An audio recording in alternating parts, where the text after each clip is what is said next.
So Ashek says, fourth quarter, 10 minutes left. Trying to see what game is this.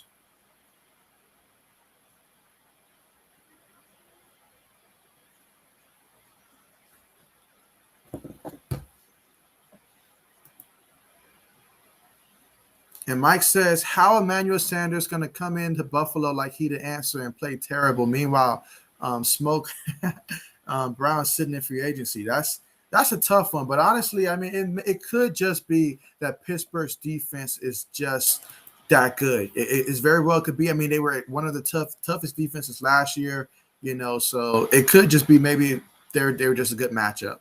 Who knows? But I'm still surprised that the Steelers pulled that one off. And so Mike says that Aaron Rodgers is a punk. Nashik says, I got a screenshot. Did they go into the future? Did they go into the future?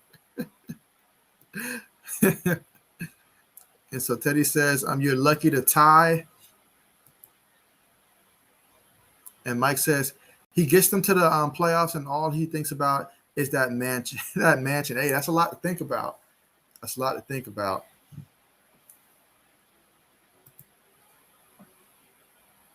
And so Mike says Bears got the shuffle.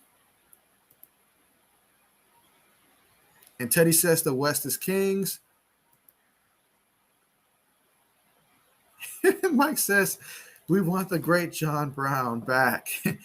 And by we, I mean probably just me. I feel you on that one. I mean, I do feel you on that one. I mean, I would have thought that they would have brought him back, but I guess I don't even know if money's the issue because you probably could have got him for the same thing you got Emmanuel Sanders for, if not less, given how he was coming off the injury.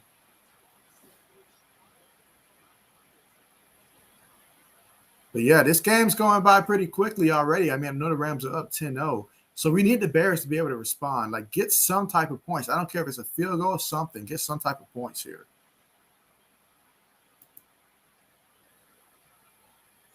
And Teddy says that Pitt never won a Western championship. And Nashak says they were showing the score of the Bears game, and it said 31-29 with 10 minutes left in the fourth. I swear it has to. I was like, where's that 31-29 score coming from? I was looking through my apps. I was like, is there still a game that's playing? Because I thought all the games were over. So talk about the ultimate smoke screen. And Mike says Gabe Davis was hurt. Was he really hurt? I know he caught. Didn't he have like a touchdown catch in the game? I think in the end zone. I did see a highlight or something like that. So hopefully it's not serious. You think it was anything that could have been serious?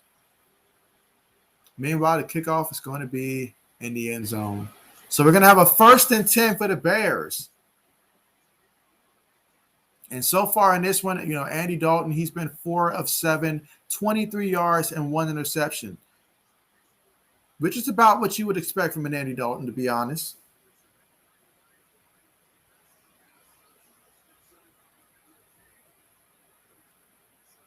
All right, so let's see. It's going to be 1st and 10. Let's see if the Bears – I mean, we have seen some good sparks, especially when they run David Montgomery in the backfield. So let's see if they can actually finish on the drive. Williams, he's got it. And, yeah, they got him. They've got him. So that might be a gain of maybe about 1. And that's going to bring up 2nd down. And what's that? 2nd and 13. So he actually lost 3 yards on that one. And so Teddy says, let's see, Cincinnati joins the Big 12 to be in a better 14-team Western spot with Dallas and Tampa. And Teddy says, bear down. So I think everybody here is going for the Bears, if I'm not mistaken. Do we have anybody in the chat that's going to be rooting for the Rams tonight? Meanwhile, Andy Dalton's looking to make a throw. He throws it, gets it to the receiver. 1st down and then some, but there's a penalty. Let's see what that penalty is about. And that is Goodwin with that nice reception for like 19 yards.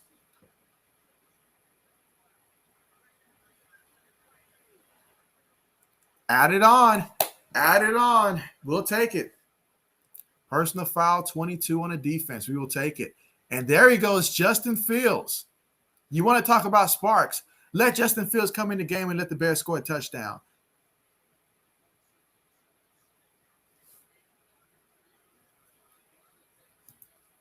Let's see. Adishak says, yikes, not a good run. And Teddy says, no team trolling Dalton. And the reverse. That's Goodwin.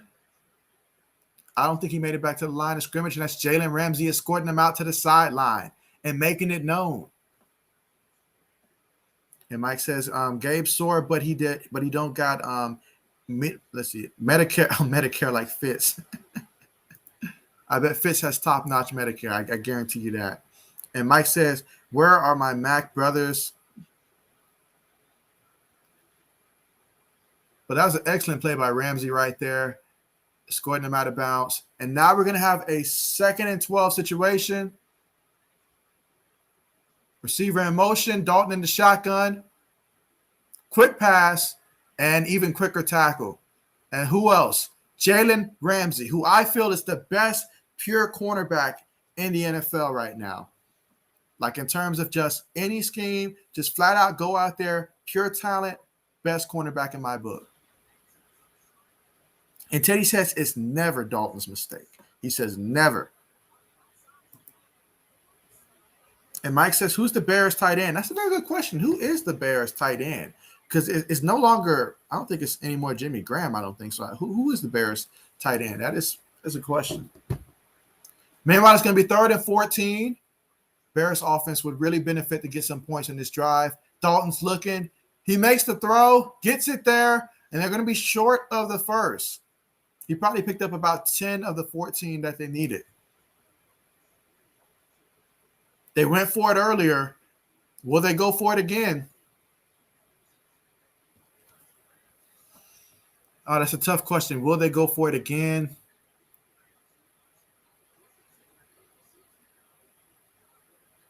I mean, he actually has some decent time, though, considering the Rams' defensive line. He did have some time. And it looks like they're going to at least line up to go for it here. We'll see if they'll actually go for it again like they did earlier. But they need to get 4 yards. Let's see what they call.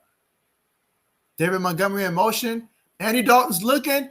Oh, man, the pressure's all around them, and they got him. Oh, man.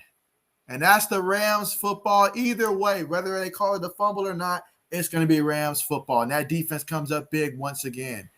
And, man, Andy Dalton, my goodness. My goodness.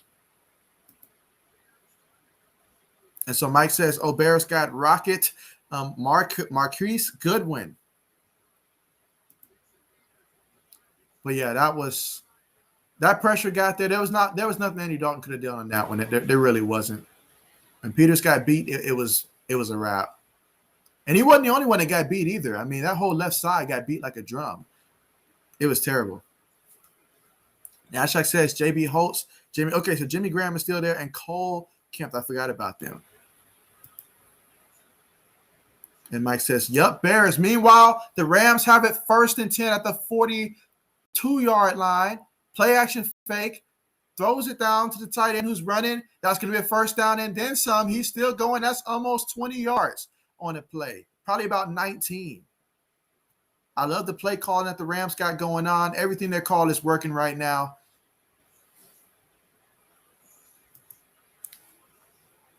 And this first quarter is winding down, and so far it has pretty much been all Rams in this one. Ever since the Bears in that first drive made it down to the goal line and the ball was tipped and turned over, ever since then it's been all Rams. Let's see, Teddy says rooting for Dalton. Natchak says Cole Kemet.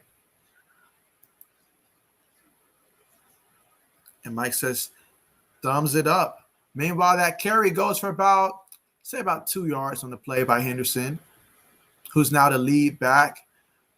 I mean, due to the fact that, Malcolm Brown's in Miami, Cam Akers is injured for the year, so Henderson's going to have a much larger role here for the Rams than originally intended.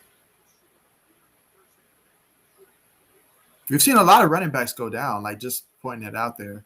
Meanwhile, the Rams, they have no backs in the backfield, but Stafford's in the gun, but the clock runs out, and that's the end of the first quarter, guys. We're looking at a 10-0 game with the Rams. They have complete control of this one so far, and we'll see in the second quarter if the Bears can get on the board here, but right now it is 10-0. Let's go through some of these comments and let's see. Mike says, thumb.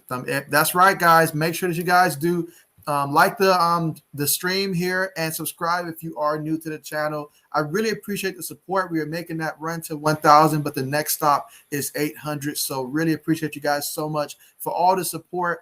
Really means a lot to me, guys. So make sure that you guys do subscribe to the channel if you're not subscribed already. And so Ashak says, yeah, Goodwin has speed. And Mike says 800 by the end of the game. That would be fantastic if that were to happen, Mike. That would be absolutely fantastic. So Ashak says, geez, Ramsey is brutal with those tackles. Oh, yeah. He's like I think of the last couple of players that came from Florida State that really represented, I guess, what I used to think Florida State stood about. Jalen Ramsey comes to mind. You think of him, you think of Dalvin Cook. Those two guys remind me of what Florida State used to be prior to these last couple of years, honestly, where now they're out there losing. Did you guys see Florida State lose to Jackson State, by the way? That was one heck of a finish, guys. I thought that Florida State would do better than that considering how they played Notre Dame, but then I saw Notre Dame also struggled as well. So maybe Notre Dame's just not as good as people thought this year. Maybe that's the case. Who knows? And Mike says, here is the legend Fields. Adishak says, wouldn't want to be tackled by Jalen. You know what, Adishak? That brings up a very good question that I'd like to ask everyone who's currently, here, watching the stream. Who is someone in the NFL that you see on the defensive side of the ball that you personally feel like you would not want to be tackled by at all? Like probably the least favorite, like the least guy that you would want to be tackled by if you could help it. For me, that's Jamal Adams. I see the way this guy plays. I would not want to be hit by Jamal Adams out there. And so Angel says, hey, thank you so much for joining the stream. Glad to have you here. We are watching these Bears and the Rams, and hopefully you're enjoying the game. Let me know which team you're rooting for here. Are you rooting for the Rams or the Bears? Definitely let me know. As we get ready to see the start of the second quarter and hopefully the start of the Bears getting some points here, that would be nice. And Mike says Ramsey knocked him the heck out. And Ashak says Bears forgot they need to gain yards to win. I think they forgot that they got to finish in the end zone. I think that's the problem. You've seen them move it a couple times. They need to let David Montgomery loose, though. Like, just keep running him. Meanwhile, 2nd and 8, Rams in the shotgun, 2 guys in the backfield with Stafford. Henderson goes in motion, and they hand the ball off, and that's going to be Robert Woods. He did change his jersey number to 2. I believe didn't Jalen Ramsey also want to switch to 2, but I believe Robert Woods, they let him switch it, something like that.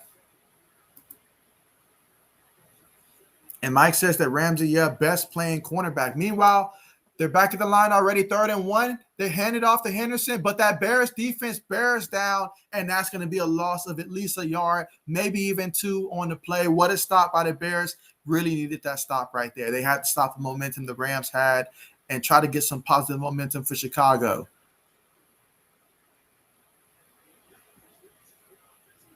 So let's see what the Rams are going to do here on 4th down.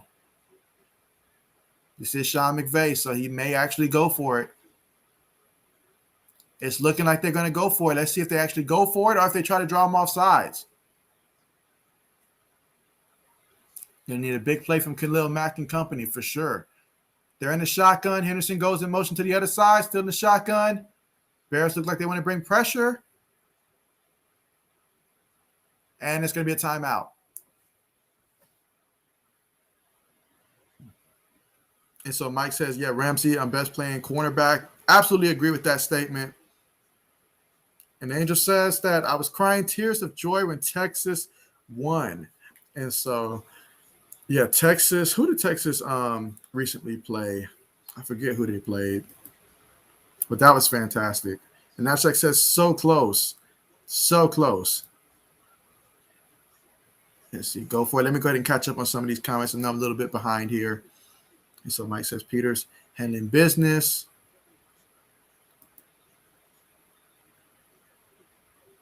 And Mike says, just as I said that, Dalton got popped. All right, 4th and 1, guys. Let's see. Teddy says, go for it. All right, 4th and 1. Let's see, at the 31-yard line of the Bears. Can the Bears get a big stop here? Let's see. Matthew Stafford has it. He's looking. He's rolling. He throws. And it is caught. That's going to be a first down for the Rams. And that's Jefferson with another big reception here.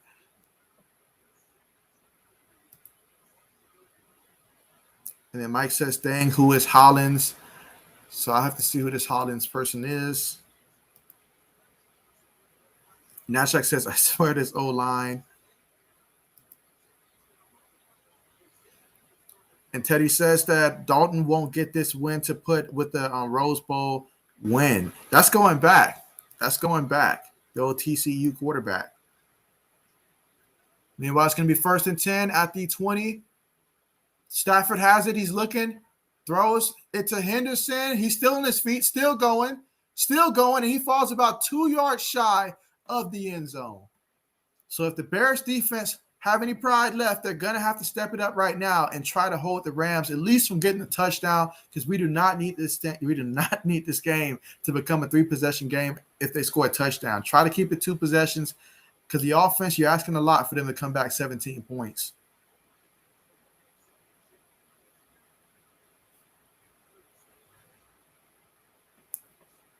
All right, so we're looking at a 1st and goal. Stafford under center. Henderson in the backfield. They hand it to Henderson. All right, nice tackle there. Excellent tackle. That's going to bring up a 2nd and goal situation. The Bears are really going to have to pare down big time, guys. Big time. And Nashak says, Andy is such a nice guy, trying to get Fields extra playing time. And Teddy says, Fields can win 5 games. I think Dalton can win 6. That's fair. I know the offensive line's definitely got to step up if either quarterback is going to have success. They're going to have to step it up on the offensive line. Meanwhile, it's going to be 2nd and goal out the shotgun. Let's see if Stafford's going to get a touchdown, or will the Bears stop them? Henderson in motion. Stafford's looking. He throws it up. Yeah, and that's going to be out of bounds. He just basically threw that one away. That's going to bring up 3rd down. Very important that the Bears keep them out of the end zone here. And Mike says the Bears could grab John. You know what? John Brown's representation needs to reach out to you, Mike. You're doing an excellent job of getting this man considered here. Like I almost would reach out to my Pats to sign him almost. And Mike says, Derrick Henry, tough game. Your thoughts? And we'll get to this question right after this one. Let's see. 3rd and goal. Stafford in the shotgun. Take the snap. Bears send only 4 guys. Stafford's feeling the pressure, and it's incomplete. Excellent stop there by the Bears. I got nervous there for a second, but great stop right there for the Chicago Bears, and they really needed that stand by the defense. Should bring out the field goal unit. So let's see. Derrick Henry, I believe last year, if I'm not mistaken, Derrick Henry got off to a slow start as well. I think as the season goes on, Derrick Henry, he kicks it into another gear, honestly. But the way that the Titans fell behind early in that game, I knew then that it wasn't going to be too much that they were going to rely on for Derrick Henry. They were going to need to pass the ball. I had A.J. Brown on my fantasy team. He had an okay game. It wasn't a great game. It wasn't the game I needed or wanted. But, yeah, Titans, they fell behind big, and it was just a matter of Chandler Jones and company. They just took over, like I'm telling you, when I said that the Cardinals had a good playoff team, even on my prediction video for the Arizona Cardinals, like I have the Cardinals making the playoffs. I think they're a playoff team. Now, obviously it's just one game, but man, what an impressive performance that was. But nothing to worry about for Derrick Henry. I mean, he's definitely, as the season continues to go on, he'll run stronger and stronger like we're used to seeing. But early on in the season, I guess it's not there early in the season sometimes for him. But it doesn't help when your team gets behind early in the game, then you have to pass the ball more. And Mike says, who was Goff able to find to keep it close, and how was Jimmy G? Well, Goff, from what I saw in my fantasy league, I saw that Hawkinson had a lot of fantasy points. So he was going to Hawkinson a lot. Aside from him, I mean, I really have to look at the stats, but I know he was airing it out. I really know I don't know who number 87 is for the Detroit Lions. He might be a rookie or something or someone new, but whoever he is, he was having a great game for Detroit. on a couple of those drives that I did get to see for Detroit when they were making that comeback. Meanwhile, for Jimmy, I mean, I know that he botched that one snap from the center that looked like it was more his fault than anything else, but Jimmy did good. The 49ers jumped out to a big lead. It's just, Mostert went down with an injury, and then they lost Jason Vernon again, and I mean, he's always hurt, and so but honestly, Detroit just started playing a lot better. That's what that was. But I think Jamie did pretty good. Good enough to where he'll still keep his job, for sure. Let's see. And Mike says, well, Levi Wallace is Bill Hero. He is terrible. Terrible. And Mike says that Garrett can hit hard. He can. He can. I really thought the Browns were going to win that game against the Chiefs, guys. I really thought that was about to happen, especially early on. And then I started thinking about my prediction video. I was like, oh, man, my predictions aren't looking too well right now. But then, of course, in typical Mahomes fashion, they came back and did enough to win. I was impressed with how Baker played for probably about 3 of those quarters. I do see that growth for him, that continued growth. So that's good for them, but they just fell a little short. But that could potentially be another playoff matchup again once we reach the playoffs. And Teddy says the hardest hitting player is the punter in overtime. Absolutely. And Teddy says special teams in overtime is hard hits. Absolutely, man. Meanwhile, let's see. The Rams are going to be kicking the ball off. We've got 11 minutes and 39 seconds. I really need to see the Chicago Bears show some form of life here on offense. They're not going to get the chance to return this kickoff, and they'll take over, and it'll be 1st and 10. And Teddy says, don't fear the player, fear the position and time on the clock. And Mike says, where do you think the Rams offensive line rank? That's a good question. The Rams offensive line, that's a very good question. They're definitely one of the better units in the National Football League, I think. But in terms of where exactly, that's one heck of a question. Meanwhile, it's 1st and 10, hands it off, and I believe that's Montgomery. It's hard to tell with how many Rams are around him. Yep, David Montgomery with the carry, probably a yard or 2. And Mike says that Robert Quinn, he ain't what he used to be. I feel like that about so many guys right now, just looking at obviously I don't want to overreact in the first week, but you're right, though. Absolutely right. And Ashek agrees, for real. Yeah, let me try to catch up on some of these comments. And Ashek says 3rd down. And Teddy says, is the ticket sold out? That's one heck of a question. I assume that it was sold out, but I don't know for sure. I mean, I figured, Sunday night at home, I figured it would be. Meanwhile, Andy Dalton's looking to pass, 2nd and 9, and he gets just that, 9 yards for the 1st down to Darrell Mooney with the reception.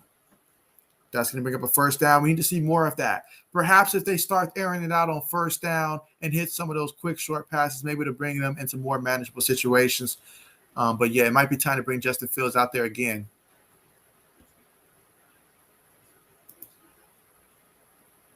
Ashak says, let's go. Force a field goal. Oh, man, I'm really behind in the comments, guys. Apologize about that. And Mike says, how about Robbie Anderson and Darnold? How did they do? Because I know Robbie Anderson, I know it was a bit of a slower start, but I think towards the end they got it together. For my fantasy team, though, I had Corey Davis, so I was rooting for the whole Zach Wilson to Corey Davis. And it came on late.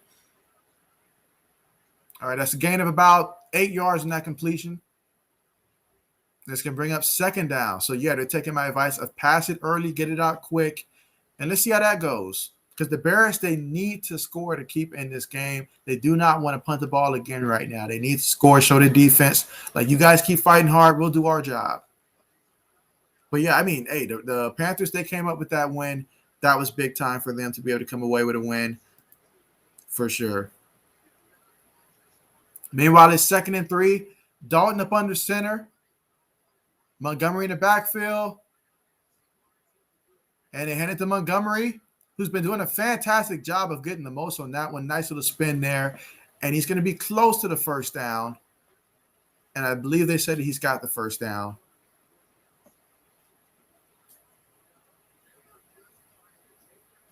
First and 10.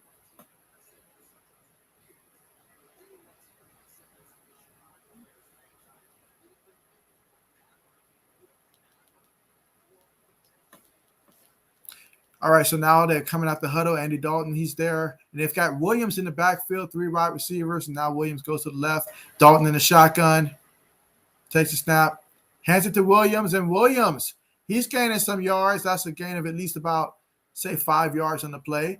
Take him to about midfield.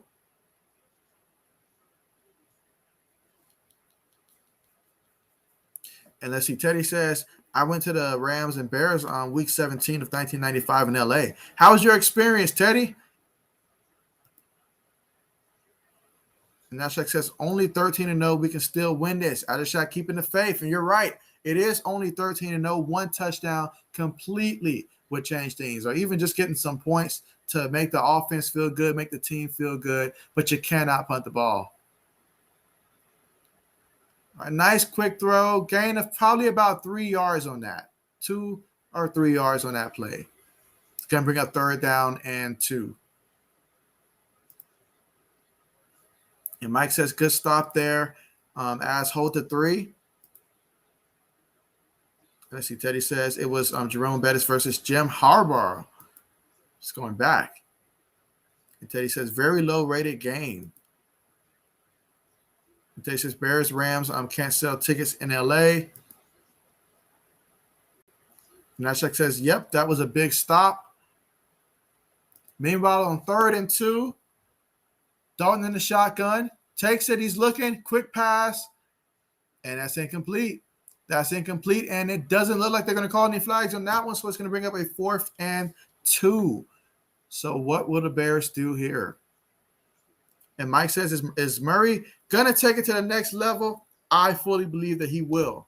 I think that he will. I think what we saw today is going to be symbolic of what we're going to see for the rest of the season because he's got weapons on top of weapons. He's been in the league now to where he has to have adjust his playing style to the speed of the NFL now, make those reads. Now he's got to be feeling comfortable, another year in the system. So I say, yes, this is the year for Kyler Murray to really take off.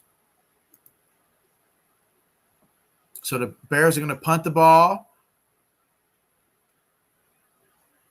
And it's going to be a fair catch at about the 11-yard line. And let's see. Ashak says, I think so. He played great against Tennessee. Oh, did he play great against Tennessee? And Mike says, Josh Allen snapped out of it. He got his mind on his money and his $250 million on his mind. Throw it in the dirt. Sometimes that's what happens when the guys get paid, but I think that it was just really the Pittsburgh Steelers defense. It's early in the season. He didn't play that much in the preseason to where he can get some things going. I think Josh Allen will be just fine moving forward. But, yeah, that's a big loss right there. Big loss. Hate the fact the Dolphins have first place right now in the AFC East. And Nashak says, money with 2 O's. Cash money. Absolutely. I mean, he got paid. And Mike says, I would listen to another show every time with Dolphin fans so obnoxious. He kept yelling, Waddle, Jalen Waddle, it's too soon. I had to turn it off. Act like you've been there before. Yeah, way too soon, that whole Jalen Waddle thing. And Teddy says, we used all the overtime in a sellout win while the NFC won 3 road games versus the AFC. And Mike says, is the Bears Ogletree good? And so, yeah, he's pretty solid. Let's see. Ashak says he is pretty solid, probably our 3rd best linebacker. And Mike says, yeah, I recognize the name.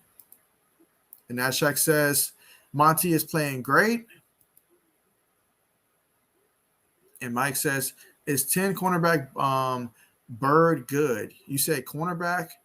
I believe you mean the receiver Demir Bird. And as a Patriot, he was with us last year. He didn't help us, but when he was with, I think, the Cardinals before that, he was better for them. So I think for the Bears, he'll have more of an opportunity to do more for them. So I think Demir Bird, for the Bears, they'll get more for him than what the Patriots got last year. As Shaq said, go for it. Unfortunately, they didn't go for it. As Shaq, they chose to punt the ball. And Ashak says Demir Bird is really solid. And Teddy says that punting teams can't go. Yeah, I probably would have gone for it. I mean, your offense needs to score something. They really do. You can't ask the defense to keep coming out there and trying their best. You got to show them that, look, we're trying to help you. Something like that. Mike says, oh, they flashed the 3rd quarter score by accident.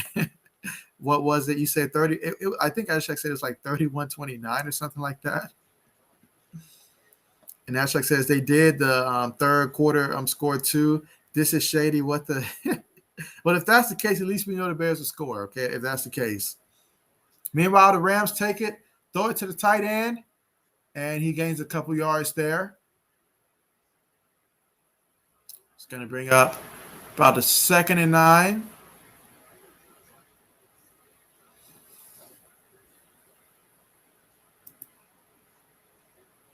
And Mike says, just don't scream, he eating. He eating over and over like the Dolphin fans. Oh, I know they're going ballistics right now. I mean, you ask them, they're saying they've already clinched a playoff spot if you ask them. I already know how that is. Let's see, 2nd and 9, Stafford in the shotgun formation. See if the Bears are going to bring any pressure. Bears could really use a turnover. And Stafford's looking, and he's sacked.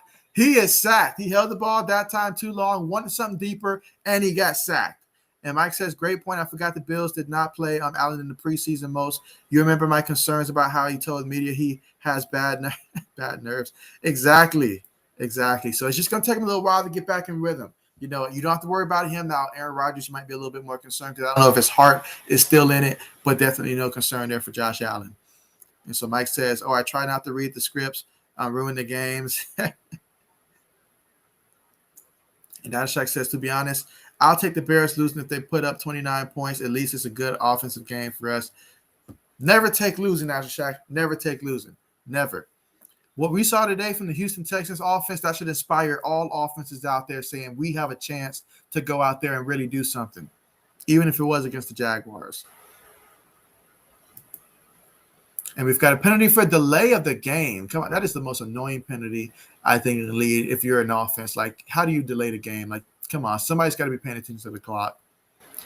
And Teddy says Vikings punted 8 times in that one. How many of those came in overtime? I feel like at least a good 3 came in overtime. Meanwhile, it's 3rd and 19. Let's see if the Bears can maybe get a safety. What would spark momentum more than a safety? Quick throw to Woods on the play, and they bring down the tackle, and that's going to be a punt. Nice tackle. And Mike says that I would tell any Dolphins fans, and with all honesty, tell them you got lucky, you stink. I have to agree with the whole you got lucky part. And Ashak says, nice tackle from Wokron. And that's what he's out there for. He's got to make plays like that. Have to. But this is going to help the Bears a lot when it comes to field position. And so I say the best way to take advantage of that field position to put Justin Fields on the field. It's the best way. Meanwhile, the Rams going to punt. See if we'll have a return. And we will. And, yeah, he made it out to about the 46-yard line before he was brought down. And Teddy says, today's punting leader is MVP. And Adishak says that Roquan is a top 10 middle linebacker. There you go. You heard it here from Azashak. All right, I finally caught up on the comment section, guys. Apologize it took me so long. But, yeah, so we're going to get to see the Bears go out there again. Right now, Andy Dalton, he's 10 of 14. He's got just 69 yards passing and 1 interception. But Montgomery, I mean, he's been looking fantastic. 5 carries, 61 yards. Why does he not have more carries in this game? I don't know, but he needs to get more carries for sure. Meanwhile, for the Rams, you've got Matthew Stafford. He's 10 of 13, 151 yards and a touchdown. And Robert Woods, he's got 1 carry for 7 yards. So he's their leading rusher, actually. And Jefferson has 2 receptions, 80 yards, and 1 touchdown.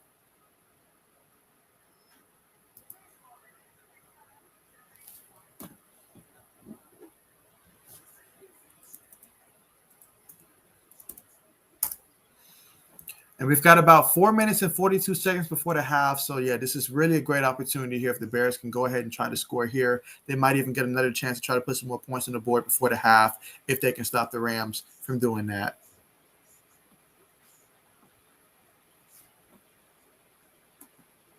What did you guys think about how the rookie quarterbacks look today? You know, all the way from Trevor Lawrence, 3 touchdowns, 3 interceptions. Zach Wilson, the day he had, it was a little bit of a slow day for him, but eventually he got it going. Mac Jones, I feel like they was very conservative with his usage and stuff, but I saw a couple nice throws out there. So how do you guys think about the rookies?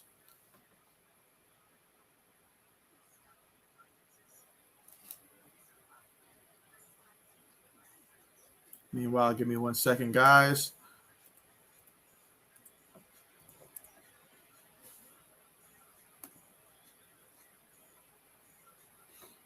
All right, let's see. Where did I leave off at? And Mike says, what round did Woquan come out of? I believe he was back in the 2018 draft, if I'm not mistaken. And he was like the first round. They took him at, what pick was that?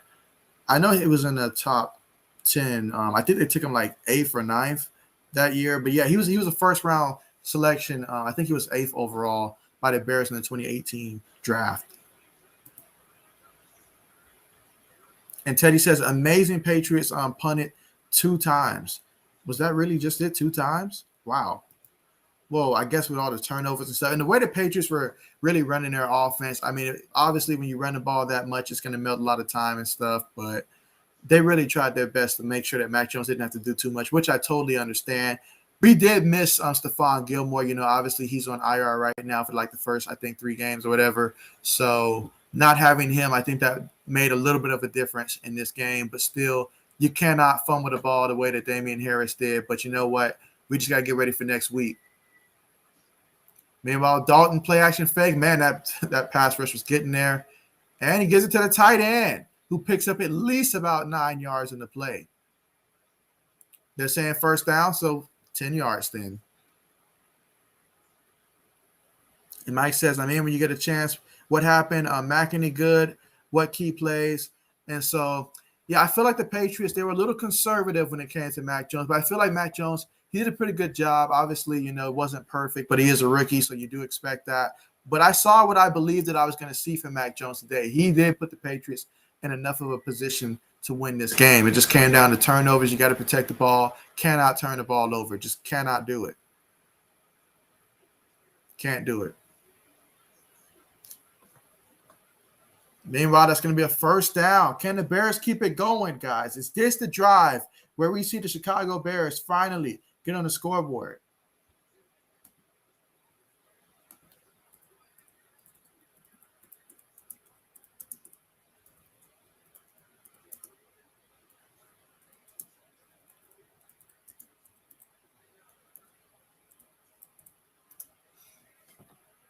Yeah, they need to keep running Montgomery. Meanwhile, it's 1st and 10. Dalton under the center, hands it off, and my goodness, met in the backfield, but he still finds a way to fall forward for at least about a good 4 yards. And that's just pure effort on that play, because that play should have been a loss. But somehow you knock off an interior lineman and you keep going.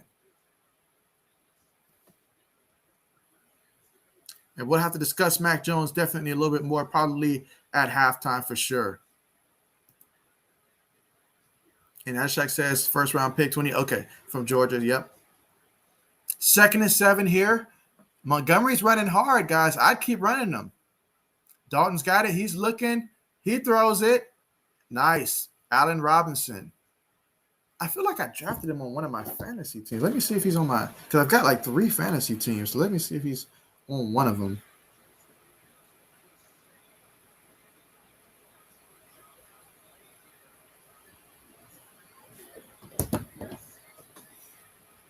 But nice job staying in the pocket and being able to get that ball out. And that's what they need to do. Keep getting the ball out quickly. Don't ask Andy Dalton to hold it for all those deep routes. Don't ask for that. Just let him get the ball out relatively quickly. Meanwhile, Montgomery, who's running extremely hard in this game, picks up some yards there. It's going to be 2nd and about 7.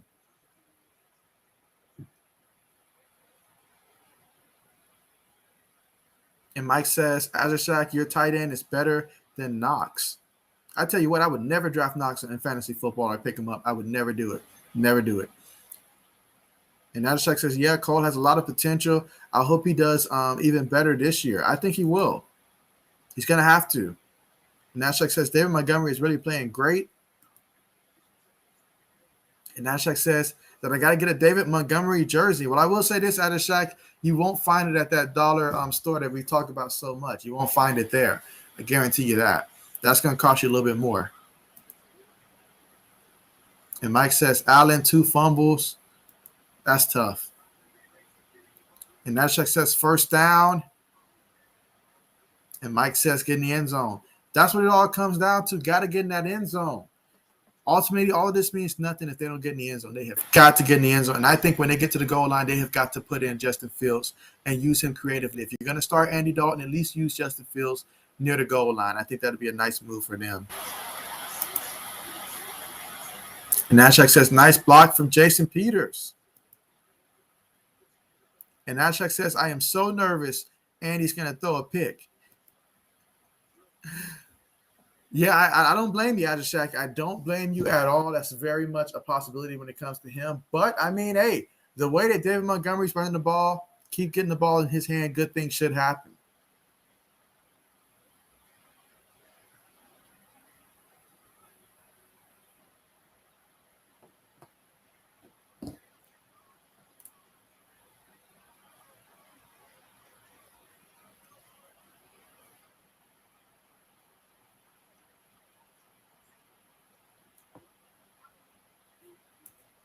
But, yeah, we're at the 2-minute warning here.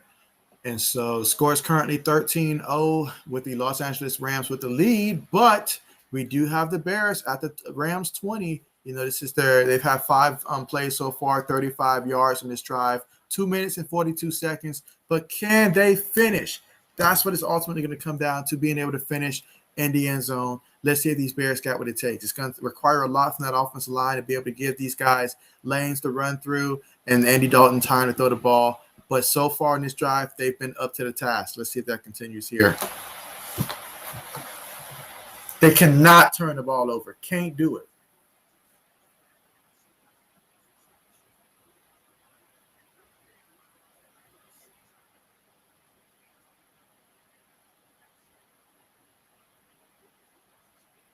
And yeah, I mean, how about Jameis Winston? I don't even think we talked about Jameis Winston, guys. Like, I told you, like, I felt that Jameis Winston, he'd be the right guy. But, I mean, my goodness. I mean, I guess Aaron Rodgers just made it so easy. Meanwhile, 2nd and 7, Andy Dalton's looking. He throws it. And that's Allen Robinson who gets the first down. So they should be at about the 11-yard line now. Our Rams 12.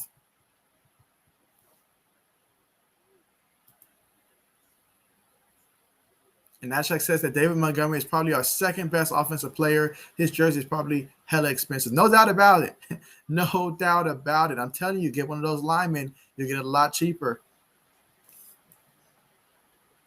All right, so 1st and 10 at the 12-yard line. Let's see what the Bears got in store. This is what it all comes down to. This is where Andy Dalton has to prove his worth in these situations right here. Can they finish in the end zone? Hands it to David Montgomery, who is tackled in the backfield. There was just nothing there. Couldn't get past the offensive line. There was nothing there.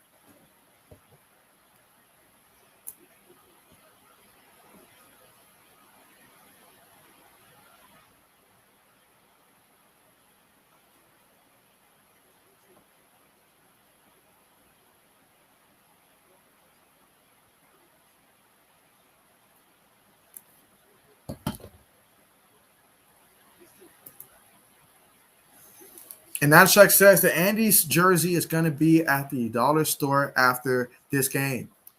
Actually, nah. I mean, Andy Dalton, we're not going to disrespect Andy Dalton like that. His jersey's not going to be at the dollar store after the game. We're not going to do that, guys. We're not going to do that, no. You can get one of his jerseys at the convenience store, guys. Come on now. Come on now. And Mike says that Winston looked more serious than I ever seen. I only saw the first quarter. It is a great fit. How much did he have to do with that blowout? I will say this, Mike. I know Alvin Kamara did have, I think, 1 rushing touchdown, but most of these touchdowns came from Jameis Winston. He was airing it out, and I'm talking about going deep. It wasn't throwing passes to Kamara. He was really out there airing it out for the Saints today. Meanwhile, Andy Dalton's looking to air it out. He's running. He's going to use his legs. Can he get there? He falls about a yard shy, maybe half a yard shy, but that's going to bring up a 3rd and short. Excellent play on that one. And Andy Dalton says, don't forget, I have a pair of legs too. I can run too. I can be that guy. 3rd and 1. Let's see. But yeah, Mike Jameis had a lot to do with that. Let's see, 3rd and 1. Dalton in the shotgun.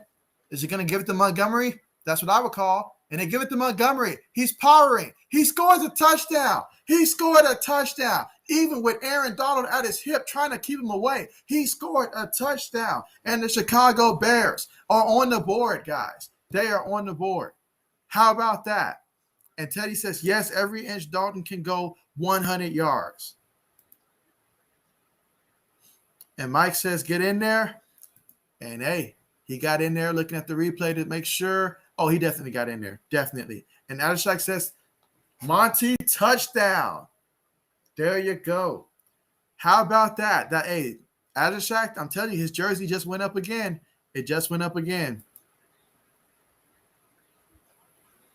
And Teddy says, and he might be done as a free agent. Done as a free free agent. He's going to staff. Okay, so once he's done, he's going to be a staff member. I can see that. I can see that. He's definitely a bright guy. I will say that. Very bright guy. I think he'd make a tremendous coach, actually. And Mike says, look, this game is close. The easy fills in like it. Yes, guys, we have a game. We have a game now. And what an excellent drive. And they only left 34 seconds on the clock, so that should try to help out this Bears secondary to not give up a score before the half. But, man, look at it. And Ashak says, it feels nice finally having a kicker. It hurts knowing we could have beaten the Eagles in 2018. Vicario Santos, though, absolutely. And Mike says, I don't believe that Brady eats Subway. Sorry. Mike, I don't believe that Brady eats at all right now. He seems not human and all like that with all the success that he has. No one man should have that kind of success. And Ashak says, it is a good game so far. The Rams versus Bears has been really underrated rivalry since 2018. And here you go. You heard it from Ashak. He says, it's a good game, very underrated rivalry. And Mike says, I don't believe Baker live in the stadium. Sorry. Nah, I don't believe that either, Mike. Come on now. But I do believe that Snoop Dogg walks around with Corona, though. I do believe that he does have that. And Mike reads my mind. And he says, I don't think Snoop hands out Coronas to strangers much. I think he does at parties. He might have similar type of parties as, Shady McCoy used to have. So, I mean, he might be having some of those over there. I mean, whether or not I consider those people on the list strangers or not, that's an entirely different thing. But you're right. At the beach like that, guarantee he's not. Guarantee it.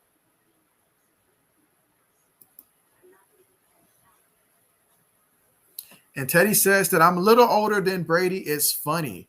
I mean, it feels like Brady never ages. I mean, this man gets better with age, honestly. Like, you look at him like when he first came into the league, not even that, like 10 years into the league.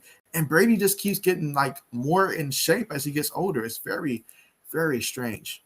Very strange, but hey, it's working for him. And Ashak says, who knows? Maybe. Absolutely.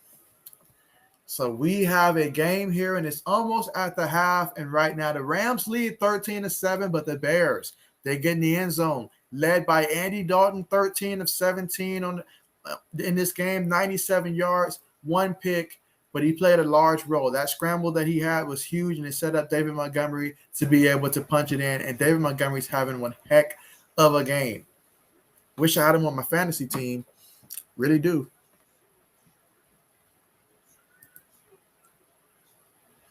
And Ashak says, imagine being on vacation and Snoop comes out of nowhere and hands you a Corona. Hey, if you want to imagine something, imagine being in a boxing ring and then you get put to sleep and then Snoop's the one doing the commentary for you. Imagine that. No Nate Robinson. And so, we're going to take this one to the half here as they take a knee. And so we're going to take this one to the half. And right now, the Rams have a lead 13-7. But what a game in this one. The Bears offensive line, they're doing a much better job. I think they're doing a much better job as the game continues to go on. We'll see if that holds up.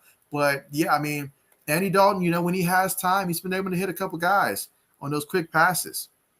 And Mike says the Steelers, Watts, what a beast Today, oh, he's a beast every day. Beast every day. You got to know where that guy is. And so Teddy says, I would be a 2000 rookie. 2000 rookie, guys. And Mike says, who hits hardest, Jay? Who hits the hardest? Oh, that's a good question. I mean, I can't think of nobody that hits harder than Jamal Adams, though. I mean, correct me. Well, in terms of just, maybe a safety, I'm sure that, if I'm face to face with Aaron Donald or something like that, that power, yeah. But in terms of just like maybe guys that aren't of like big guys up front, I got to go with Jamal Adams right now. But that's a good question. And Jay in the Bay has joined the stream. Glad to have you here. What's good? What's going on? Hey, I know the 49ers, they did good out there. But, hey, I mean, it got a little scary at the end. I'm not going to lie. It got a little scary out there at the end. Y'all had me thinking about picking up Jared Goff instead of Aaron Rodgers and all like that because of how Aaron Rodgers did so horrible, but Jared Goff did so good. But, man, I mean, the 49ers, they held on 1-0. Doesn't matter how it goes down. So congratulations about that. I know you're excited about that. And, guys, anybody that's watching that's not following Jay in the Bay, definitely do consider checking him out and subscribing to his channel. He provides excellent 49er content, and he can really give you the breakdown on how Jimmy Garoppolo did today. As I'm curious myself, I didn't get to watch the entire game. When I started watching, it was when Detroit started taking off. But definitely let me know how Jimmy Garoppolo did today for sure. And did Trey Lance even get in the game for any plays at all as well? And Mike says Snoop will hand out stuff at the beach. I just think he has better taste in beer. Now there we go. There you go. I got to agree with that. And so Teddy says, my ball boy became Bears quarterback. Absolutely.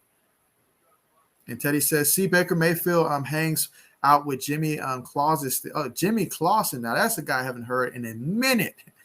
Oh, man, talk about somebody that was forgotten so quickly. And Ashak says that I hope Akeem Hicks retires with Chicago. He just fits our teams so well. Absolutely hope. I'm hoping that's the case for you. But I tell you what, though, I'm hoping you guys retain, Allen Robinson after this season. But if you guys don't, there's room for him with the Patriots. Y'all just let us know. We're definitely looking for a tier 1 receiver. So you just let me know. And so Jay in the Bay says that was too close for comfort. I saw George Kittle on that onside kick, and the ball went like right through his hand. I don't know what happened on that one, but my goodness, like I thought that he pretty much let his team back in the game. Luckily, you guys had a big enough lead early on. And then I think Mostert, he got hurt in the game. I know that Trey Sermon did not suit up at all. I was very mad about that. I needed him in my fantasy football league. He didn't suit up. And so I don't know who was carrying the rock there currently, but man, I mean, it seems like there was a good amount of injuries in this game. I know Jason Verrett, he got hurt too. It's not looking too good there. So yeah, but that was a tougher game for you guys than I projected, because when I was doing my predictions, I had the 49ers winning over the Lions, like probably the largest gap of any of the games that I picked. And yeah, I saw Detroit coming back, and I was like, maybe I was wrong. Anytime, Jay in the Bay, anytime. And let's see, Ashak says, yeah, the Lions came back hard in the fourth. I mean, just watching Jared Goff, like he looked like he was playing with some real confidence to him, something I did not see with him, other than maybe the 1 year he had with the Rams where, he had a very good year that year. They was able to make it to the Super Bowl. But outside of that, he didn't seem like he played with that type of energy. But, man, him, Jameis Winston today, those guys played with a lot of energy. Dak Prescott, when we saw him Thursday, a lot of energy. So I'm happy for those guys in the way that they played.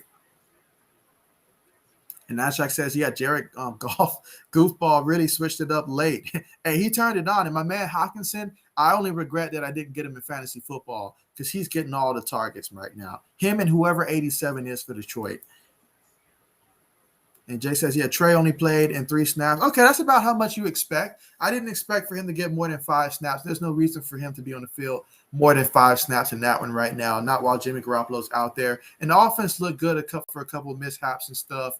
But, yeah, so I didn't expect for too much. But it's good to see that he did get a couple snaps in. Good for him.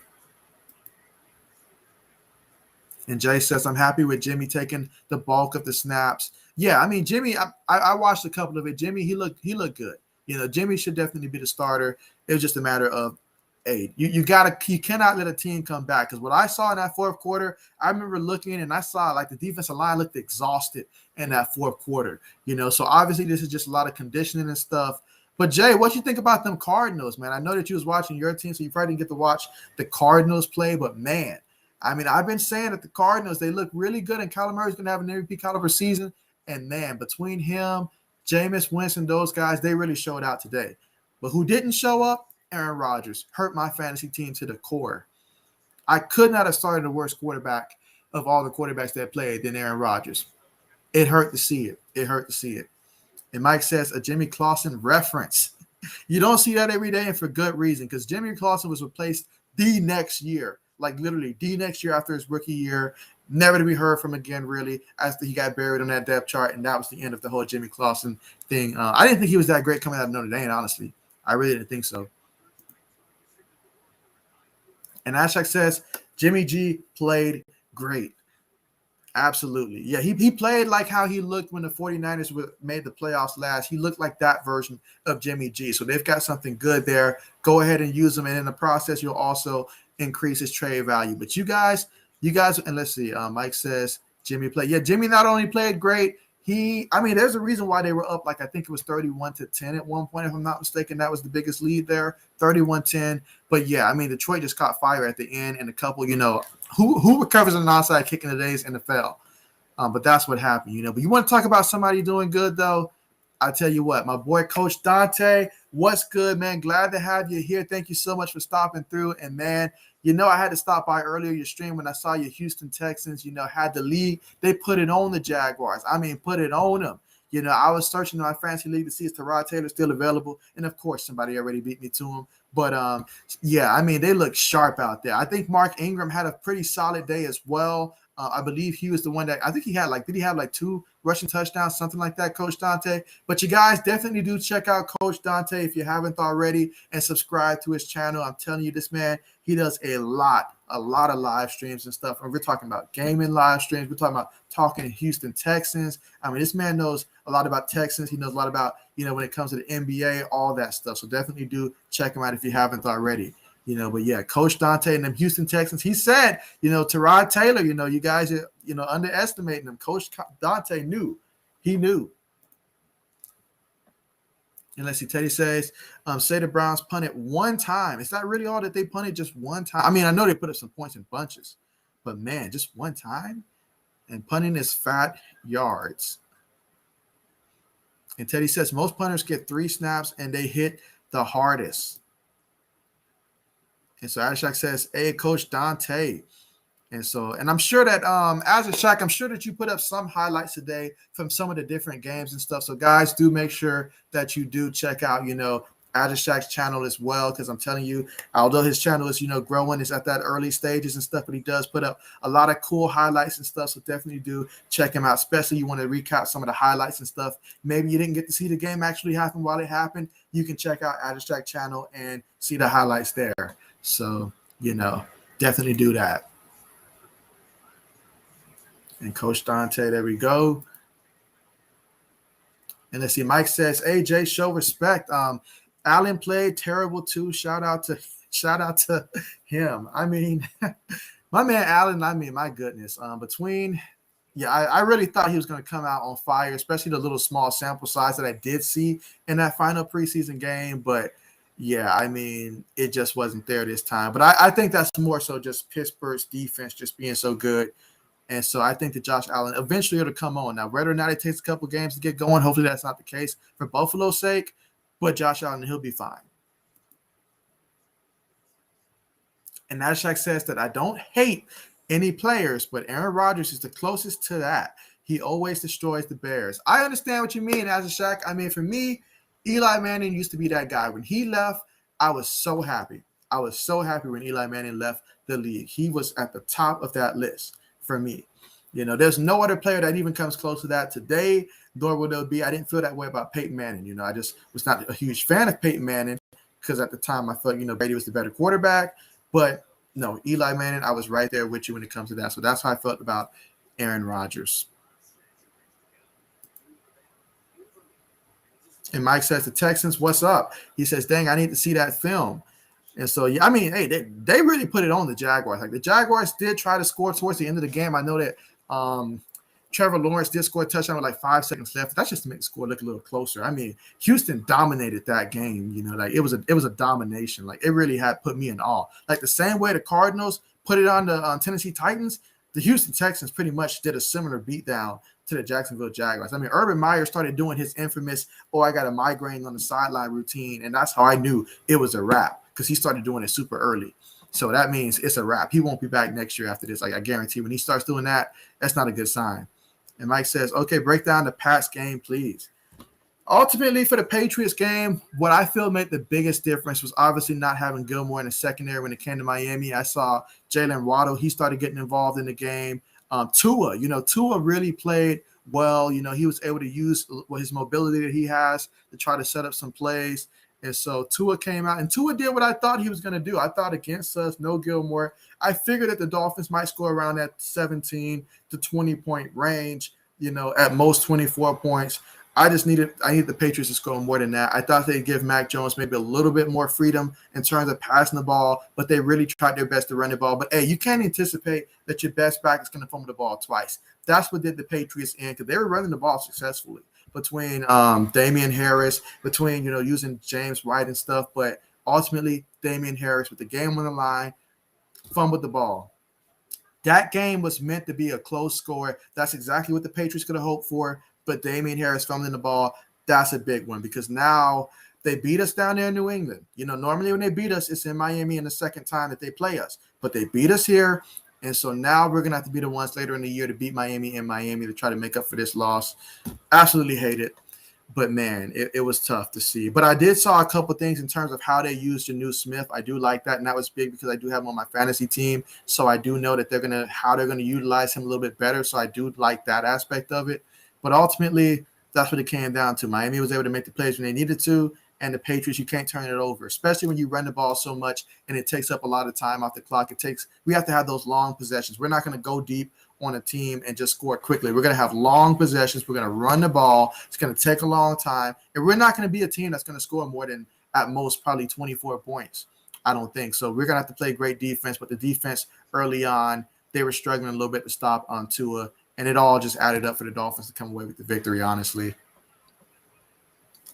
But still, we had every opportunity to win that game, just as I thought that we would. And Coach Dante says that he had one rushing touchdown, I think, and over 20 carries. I know he had like 20 carries and I think 85 yards, if I'm not mistaken, something like that. He said, I'm very impressed with this team. I know it was against against Jacksonville, but most people picked us to lose that game. That's right. Hey, I was one of those people. My projections, I did pick Jacksonville. And, man, when that game got going, I learned a lot about Houston. Brandon Cooks, you best believe next week I'm going to start him on my fantasy football team. I'm going to find a way to start him because that man, I know he had a good game as well. And so it was impressive, really impressive, really impressive. And then looking at how Tennessee's defense looked, I wouldn't be surprised if Houston, Texas, hey, who knows? Houston versus Tennessee. I don't know when they play.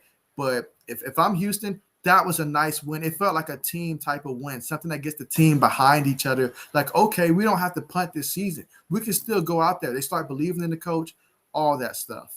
And so, and Teddy says, my team got 300 punt yards. Well, congratulations. And Coach says, welcome to the league, Urban Meyer and Trevor Lawrence. What a welcoming that was. What a welcoming that was. And Teddy says the Patriots lost like the Packers with few punts. Oh, man, the Packers didn't need the punt. I mean, the way that Aaron Rodgers would turn the ball over left and right, it was just embarrassing. Very embarrassing. And Mike says, yeah, ever since Brady left, the Dolphins fans on high horse all like, what? Yeah, it's really tough to see. It's really tough to see. But you know what? I can't make excuses. We had every opportunity to go out there and win. Obviously, Mac Jones, with him being a rookie, there's going to be a couple games like this, but this was not on him. This was on Damian Harris. You can't fumble the ball, especially in that situation. It was just too much to overcome.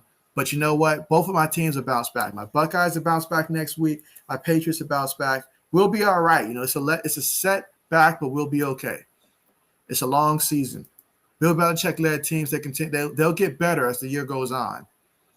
And Teddy says, I'm not surprised the Texans won't win at home versus the Jaguars.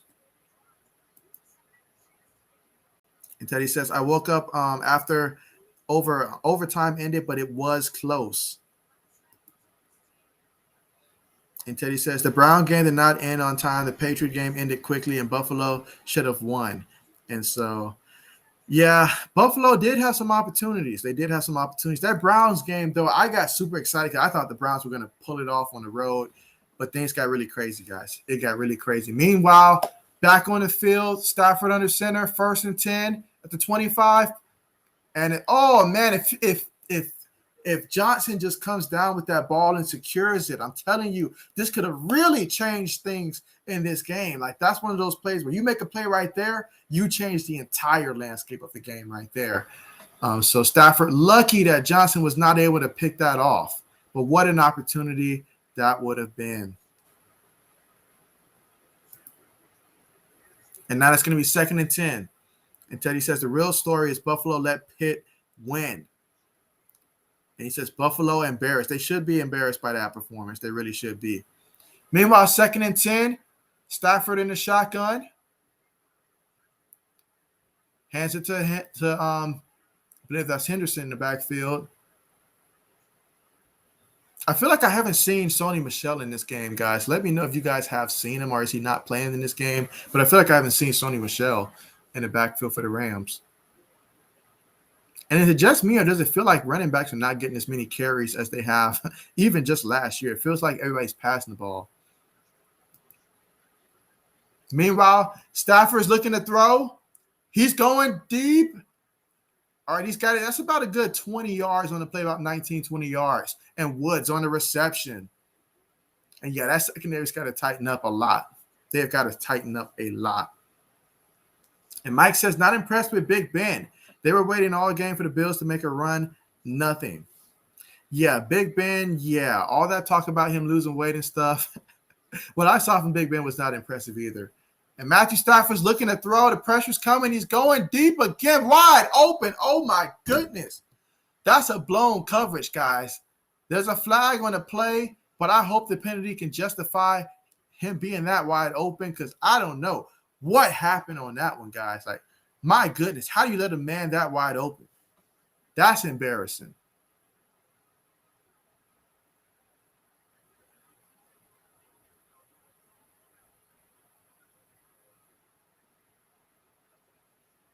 And the touchdown's going to stand. My goodness, how y'all let Cooper Kupp get that wide open? Show me a replay, please. Really?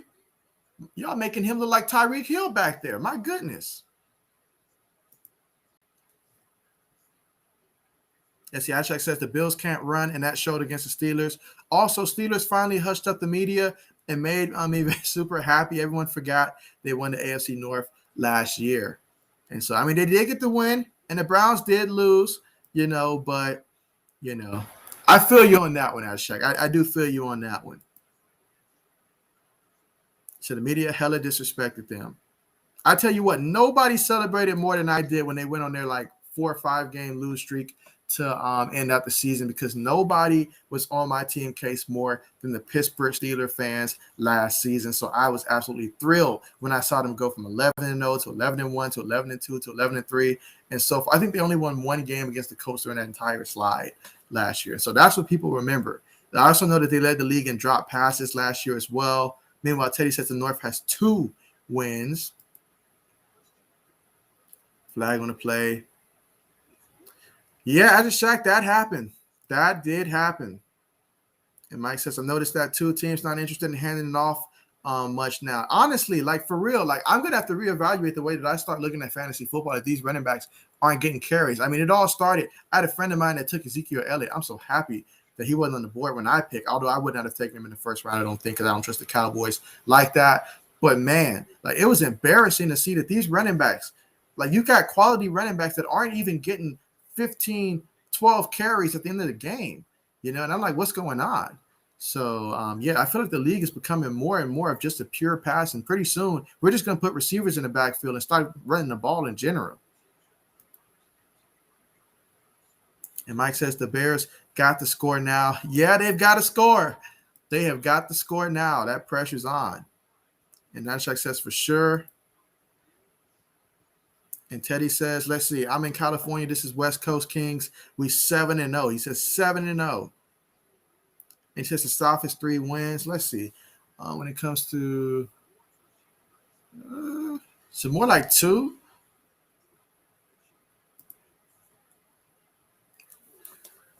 But yes, here we are early in the third quarter, and y'all are making Matthew Stafford look like gold. I mean, my goodness, 12 of 16, 226 yards, 2 touchdowns. Somebody's very happy right now that started Matthew Stafford for their fantasy football team. And unfortunately, that person's not me. I started Aaron Rodgers, and I'm just not – I don't know how many times I'm going to mention it, but, man, that really sucks. That really sucks.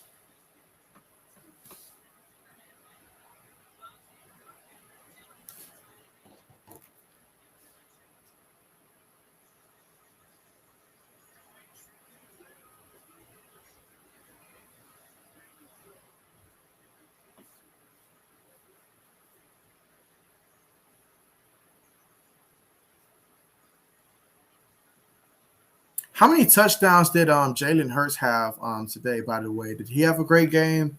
I mean, I know the Eagles went big, so I imagine that he had to.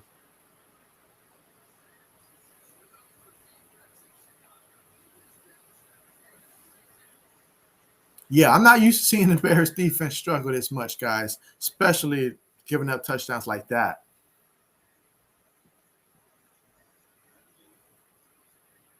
All right, so we're going to see a return. And he gets out of bounds at about the – should be about what? The –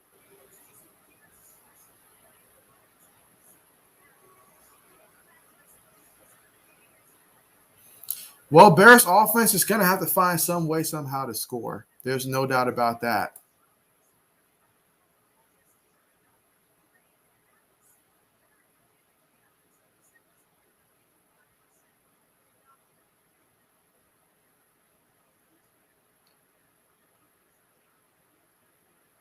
Dalton's looking to throw. That's going to be a gain of about 5 or 6 yards.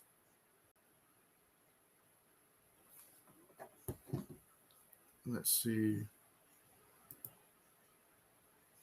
And Teddy says 7 wins and 8 wins is half the wins. Exactly. And Teddy says the West took half the wins. They really did. They really did. And Teddy says undefeated West. They really are, come to think of it. Wow, putting in work.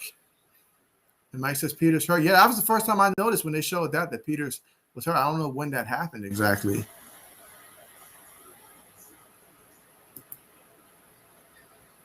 And Mike says, why Bird guy on offense? He's more of a deep threat. Allegedly a deep threat. I say allegedly because he was not a deep threat for the Patriots, but he's got some speed to him. And when he was in Arizona, I mean, he did a good job of getting deep. So just having that deep threat presence, I suppose, is why he's out there. All right, Bears offense, now's the time. I mean, if Andy Dalton wants to show us that he can carry this team, now's the time to show it. It's 3rd and 3. Dalton's looking. All right, with a completion. Nice first down to Allen Robinson II.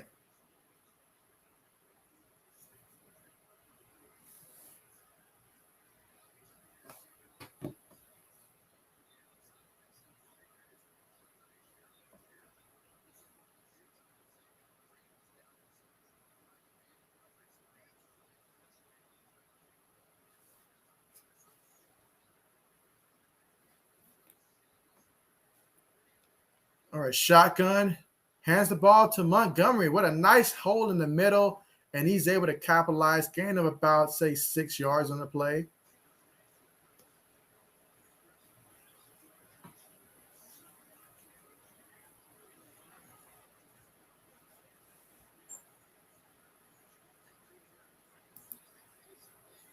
And that's going to be a 2nd and 4. This time, Dalton's going to be under center. Montgomery's still in the backfield. Rams have got to be looking for Montgomery. Play action fake. Throws it to Montgomery, who plants his feet, and he goes forward. Nice gain on the play.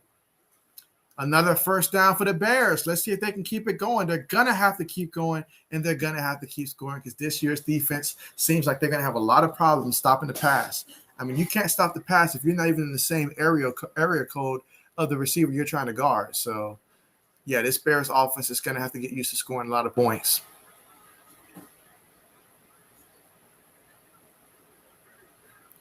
And it's going to be 1st and 10.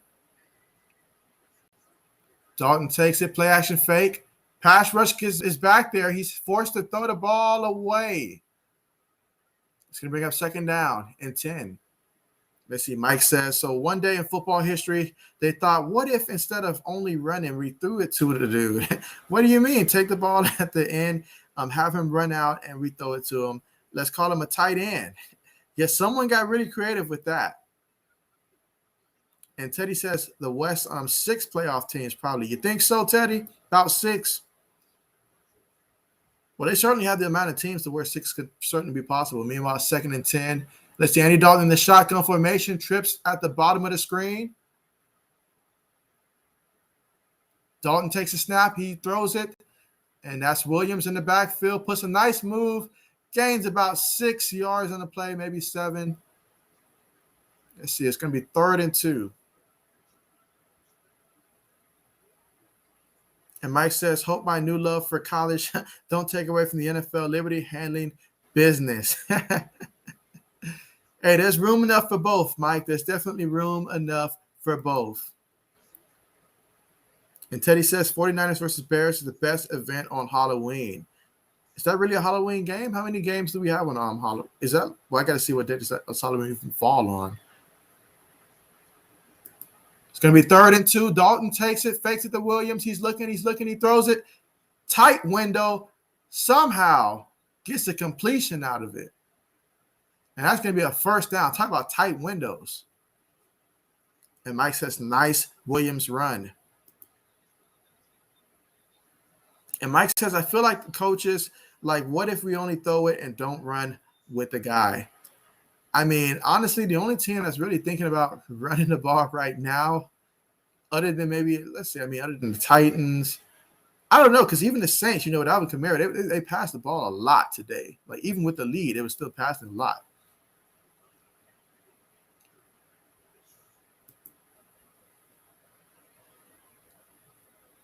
And Teddy says 0014 Agent Dalton. Putting in work. Hey, he's putting in work. He's 18 to 23, so that's a high completion percentage. 130 yards. He's not doing too much, but he's doing just enough what they need from him, and 1 pick on the night. So not bad at all, especially if they can end up in the end zone on this drive. David Montgomery, he's got 12 carries, 87 yards so far.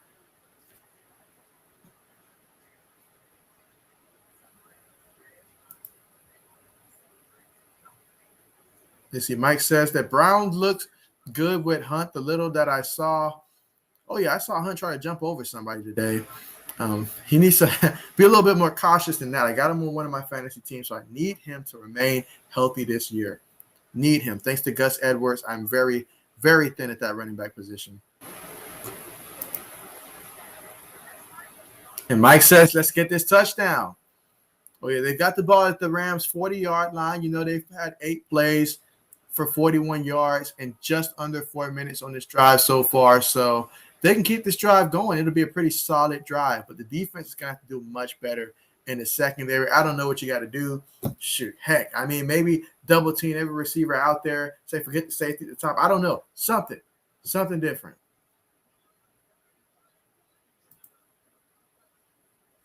And Mike says, I bet like the producer is like, oops, we flashed the score, radio down to the players. We need to change the script, fellas. And then that's when you see timeouts being called and stuff. Absolutely. And Teddy says, Sticky Buzz coming in clutch with the free advertisement. There you have it. So, yeah, if the Bears can find some way to get into the end zone on this one here, then, yes, we've got ourselves a great game. But, yeah, Andy Dalton's doing pretty good, we haven't seen a lot of Justin Fields lately. Andy Dalton's been taking care of business. And we'll see if they're able to score. I love the way that Montgomery's running the ball here. It's nice to see a running back still be able to run the ball. But you know who still put in work today at running back?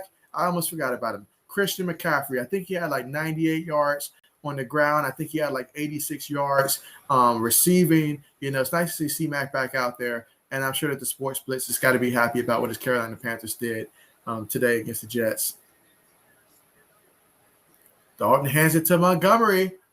And Montgomery driving them feet, still moving. Gain of about a good 4 yards on the play, 4 or 5 yards.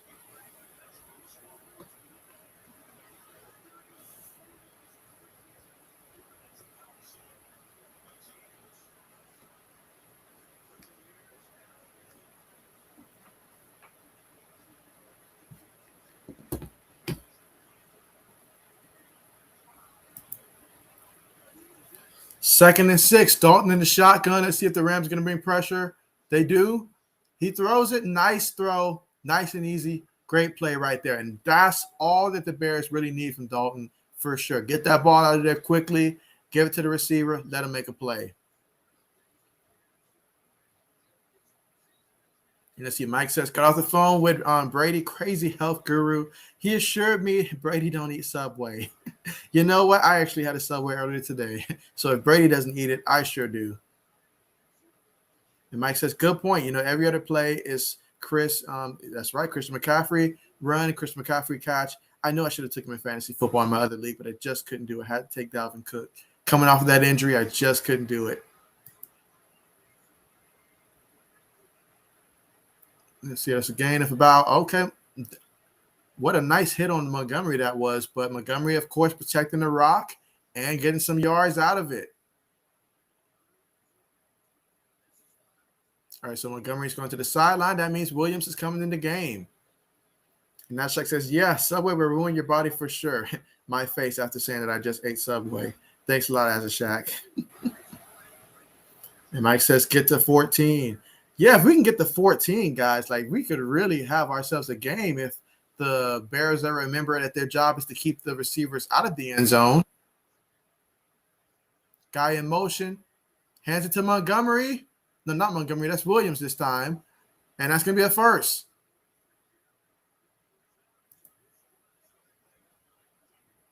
Let's see. And Teddy says, Andy went to the 2005 Rose Bowl as a child, and he went to the 88. And as a child, he went to the 88 Rose Bowl. So there you have.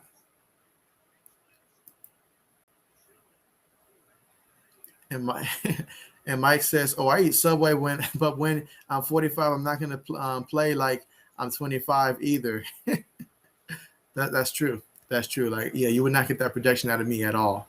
Meanwhile, Fields, he's nice little shuffle. I like the play idea at least.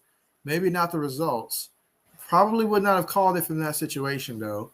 But I like the creativity, way to keep Justin Fields engaged in the game and get him some plays as well.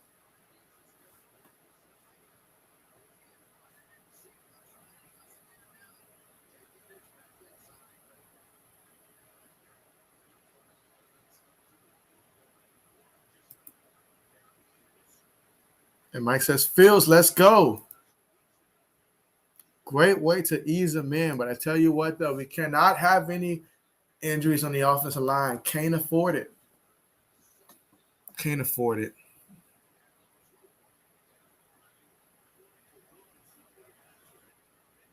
And so he's being attended to.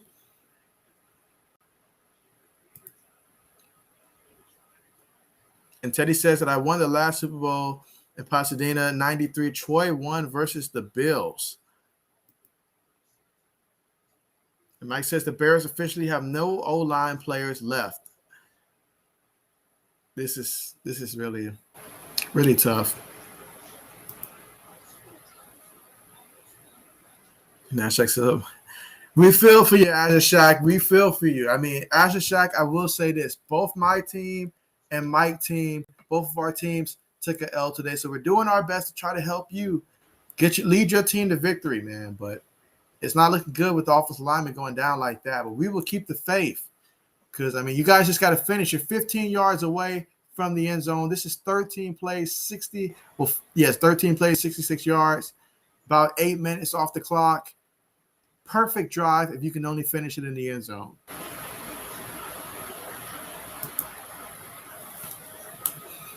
Let's see. Teddy says Subway was still new, and I worked in 95.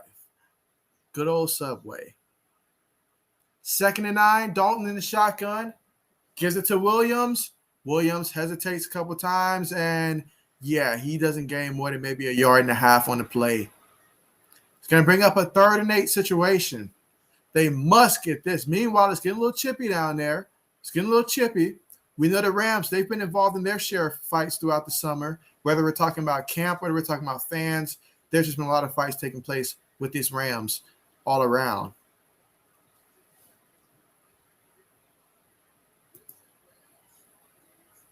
And Mike says that Darnold is nasty.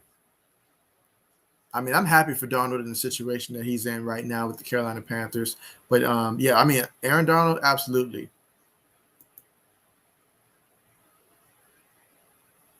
3rd and 8. And there's a timeout by the Bears because this is a big – I mean, personally, I try to keep my timeouts because you just never know late in the game if you're going to need them. But I certainly understand the importance here that the Bears must be able to score. I feel like this is a must-score touchdown right here. Even though it's the 3rd quarter, you sort of have to score a touchdown here. You don't want to come away with a field goal. You just don't want to.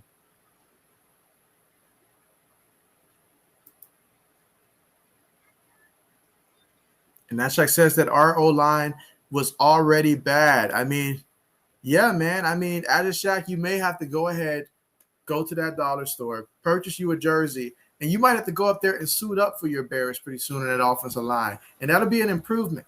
So you may have to do it, man. Take one for the team.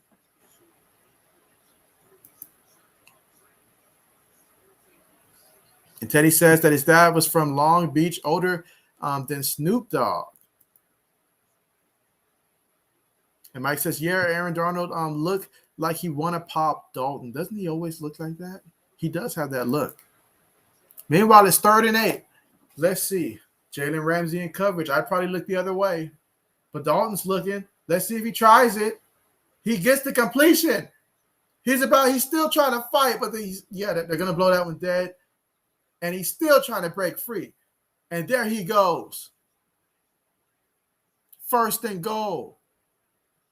And Mike says, oh, I like this tight end. I'm sure Mike wants to work something out to get him. Let's see. And Mike says that Jimmy Graham. That is not Jimmy. I do not think that I don't think that's Jimmy Graham. Yeah, that is Jimmy Graham. That is Jimmy Graham. Good old Jimmy Graham. 1st and goal.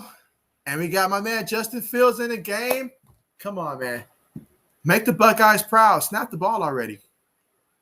He fakes it. He keeps it. Justin Fields, can he get it? He finds a way in there. Somehow, some way, he scores his 1st career touchdown. Justin Fields for the Bears. And I know that Bears fans have got to love that. You got to love it. Justin Fields in the end zone. And as Ajashak says, touchdown Fields. Justin Fields with his 1st career touchdown, guys. Congratulations. On the ground, gets in, scores a touchdown. And I'm sure there's some diehard fan out there that probably did start Justin Fields, even though he knew he wasn't going to start the game on his fantasy team, and he still got more points than what Aaron Rodgers got me. That's how sad Aaron Rodgers was today. But here you go. Touchdown, Justin Fields on the ground.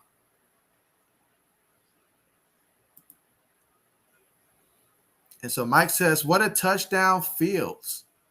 Absolutely. And Teddy says, Agent Dalton. I love this. I absolutely love this, guys. I mean, that's a great way. You have Andy Dalton drive it down the field and stuff. He's 20 or 25, making those quick passes, getting it out. The offensive line's not great, so you just keep utilizing that. And then once you get in, call a little special play, something for Justin Fields to get him an opportunity to get in the end zone, keep both guys engaged, keep the fans happy, and still run the offense through Andy Dalton. So, hey, it's the best of both worlds right now. So there you go. Who would have thought? The Bears offense wake up in the same game where their secondary just falls completely apart at this point. I tell you what, I will not be playing with the Bears secondary on Madden Online. You best believe that. Won't happen. And Teddy says, is this a sequel to Hercules in New York?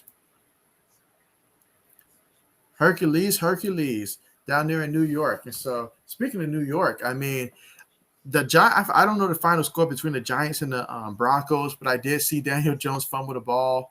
Okay, I did have the Broncos defense in my fantasy league, and yeah, it didn't look too great for the Giants overall for most of that game. But man, let's see. And Mike says, "Say what you want. The Bears look good." And so yeah, that offense is looking good, but at the same time, that defense though, that secondary concerns me. They're concerning me. And Mike says, I hope someone got Dalton for fantasy. I don't know how many teams. Look, Mike, we was in a 16-person league in my fantasy league, and I don't know who has Andy Dalton. I think someone has Andy Dalton, but I don't know, man. We might have someone there. But outside of a 16-person league, I don't know how many people had Dalton coming into this game, honestly. I really don't know that. And Ashak says, LOL, my friend drafted Aaron in our fantasy league, and he was so mad. Rodgers did so awful. I feel his pain. I share his pain. It is so sad, guys. So sad. So sad. I mean, Aaron, he just let his whole city down, man. He let his city down. He let his people that admire him down, people that spoke up for him down. He let everything down. This performance was so bad, they should take back his MVP trophy from last year, man. Just take it back, because it was just an all-around letdown. I think his jerseys went on sale for at least 20% off after that performance at this point. Just sell them. Just sell them. But, man.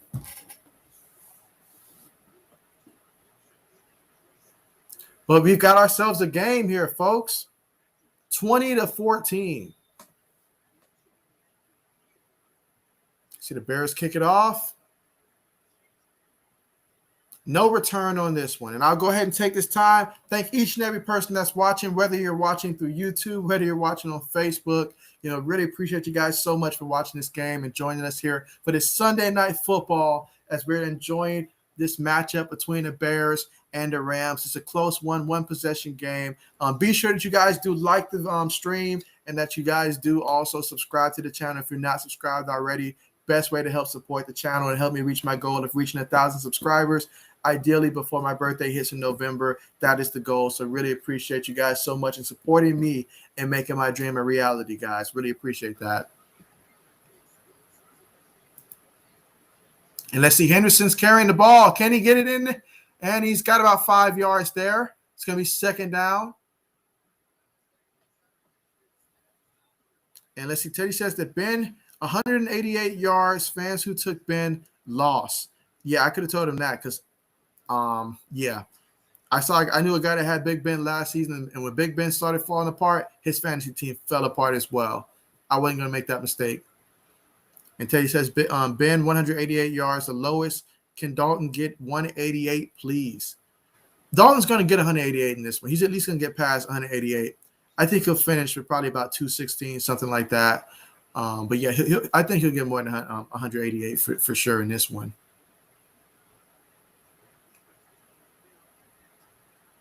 All right, it's going to be 3rd and 5.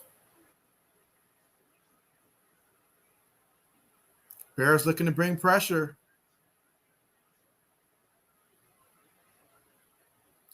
And let's see, Stafford has it. He throws it. Quick pass, first down. And that's the tight end. And so Matthew Stafford, he's been 14 of 19 in this one, 269 yards, 2 touchdowns. Man. And Burrow more yards than Russell. Did he really? Interesting. I know Joe Burrow had a fantastic game. He had to because the Bengals won. But yeah, I didn't too much see that one. And he throws it to the tight end again. And Matthew Stafford just having his way against the secondary.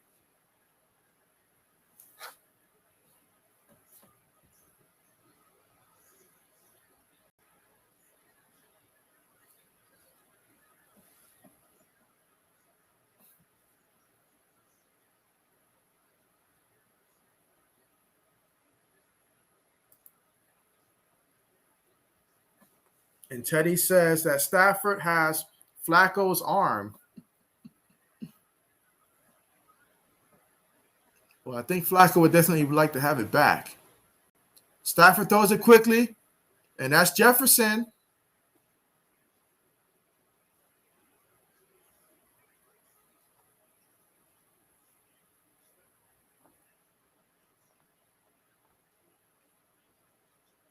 I'm just going to bring up a second down.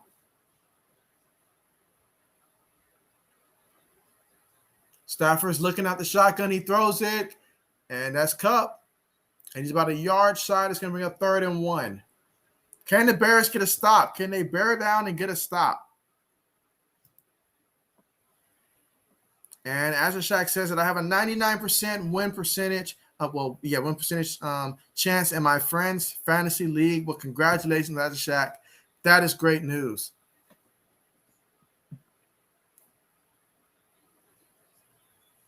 That is great news, man. Absolutely great news. Let's see. Stafford has it. He's looking. And, of course, that is Kupp. Is it a touchdown? Is it a touchdown? What the referee says? He says it's a touchdown, guys.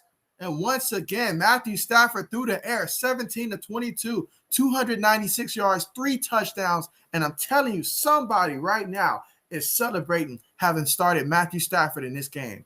That person's not me, but somebody's celebrating right now. I mean, who would have thought it? Matthew Stafford putting in work. And Mike says, dang, this secondary. Wait. Mike says the knee's down. Let me see this replay. He says the knee's down. Oh, he's down. He's down. I'm just not seeing it on my end, Mike. He is definitely down. So take that touchdown off the board. Take it off. Oh, hell yeah, he's short. And Nashak says no touchdown. Hey, yeah, hey, if the Bears defense can bear down, let's see if they can ultimately bear down here and get the stop, because we need this to be a stop. And Teddy says, Tyrod Taylor took a job from my favorite mystery agent. Good old Tyrod Taylor. And Nashak says, hold him to a field goal. We're going to see if that's possible, Ashak. Let's see. 1st and goal. Let's see what they do. Let's see what they do.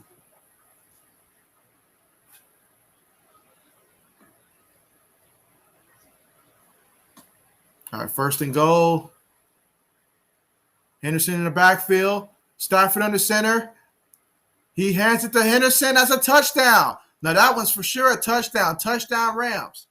So the good news is it wasn't a passing touchdown. Bad news is it still resulted in a touchdown. And what a drive that was. 8 plays, 75 yards, 255 yards. I'm sorry, 2 minutes and 55 seconds. I'm sorry, 75 yards.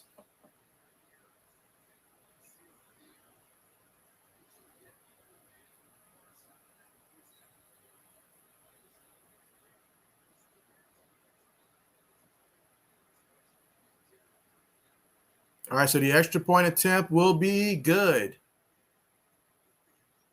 We've got 1:19 left here in the 3rd quarter. Bears are down by 13 points. Offense for the Bears has definitely woken up. I like what I've seen from the last couple of possessions, but they have got to find a way, somehow to help this defense be able to stop the Rams in this one.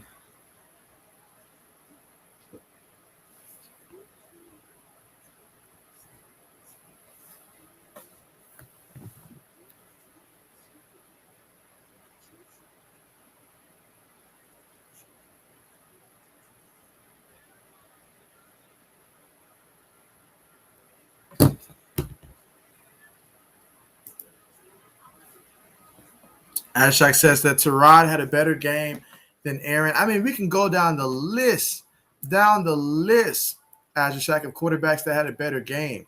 I mean, already, both Andy Dalton and Justin Fields already probably would have gotten me more fantasy points than what Aaron Rodgers ended up with.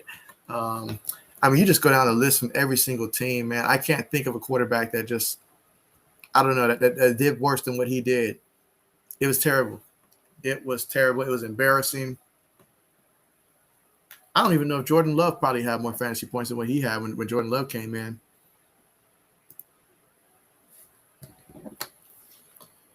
Today was definitely this was a rough weekend, not gonna lie, a very rough weekend when it comes to all of my teams.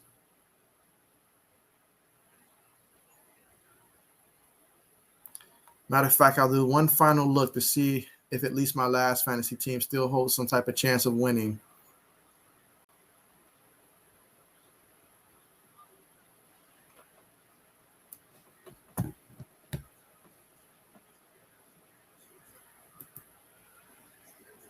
And so Teddy says, no, you're good on the road versus NFC Bowl favorites.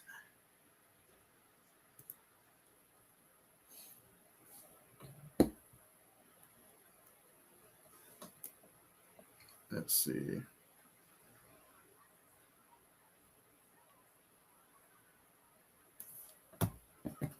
Yes, we've got 1:19 left to go here in the third quarter before we reach the final quarter in this one. And so, yeah, it seems like every time the Bears make it one possession, the Rams come back and score again. So we're going to need to see the Bears offense score again. And we're going to need to see the Bears defense step up if the Bears are going to come back in this one. There's still plenty of time.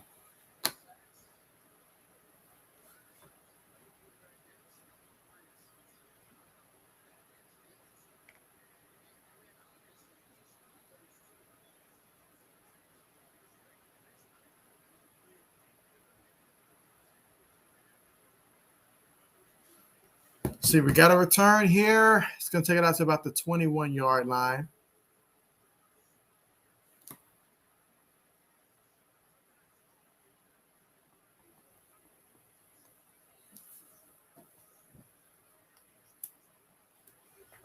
So let's see what we can get from the Bears offense on this time around.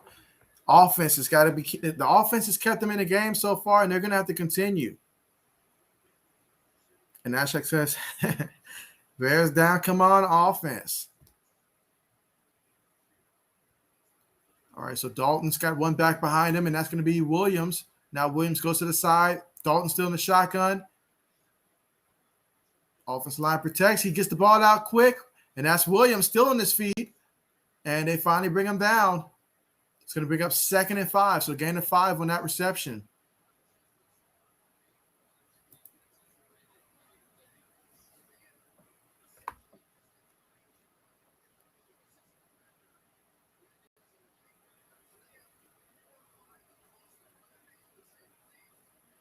Second and 5. Dalton in the shotgun. He's looking. They bring pressure. He throws it again to Williams. Nice pick up there, but there is a flag on the play. Let's see what this flag's against.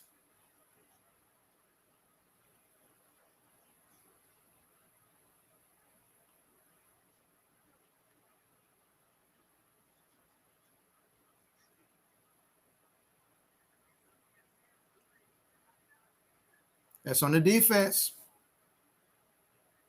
They got Aaron Donald. They got him.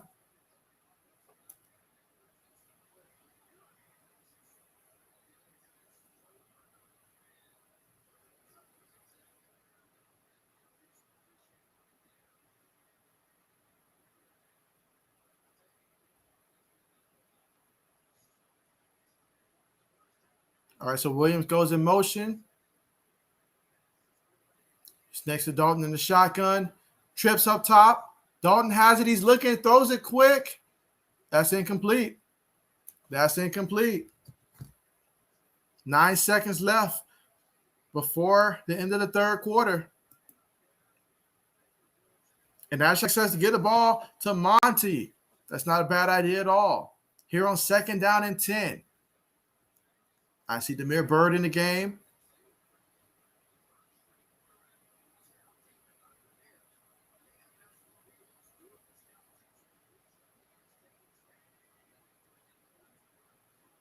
And they hand it to Montgomery. And what a run right there by Montgomery. And that's going to be one heck of a way to end the third quarter here. So here we are at the end of the third quarter, and we have the Rams up 27-14 in this one.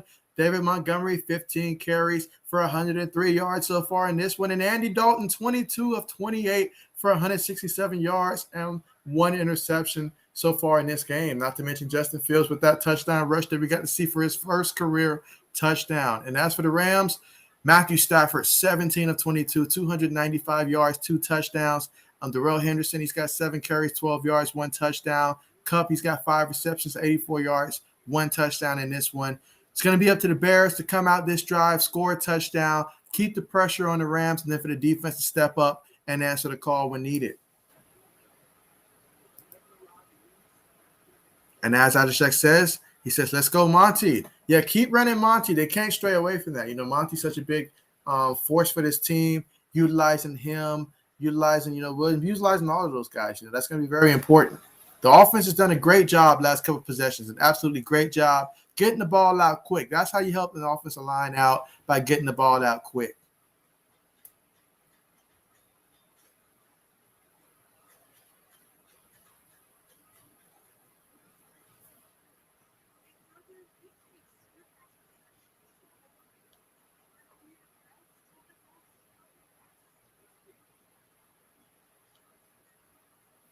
It all comes down to one quarter, as a Shaq. 1 quarter left. This is where the Bears have to make magic happen.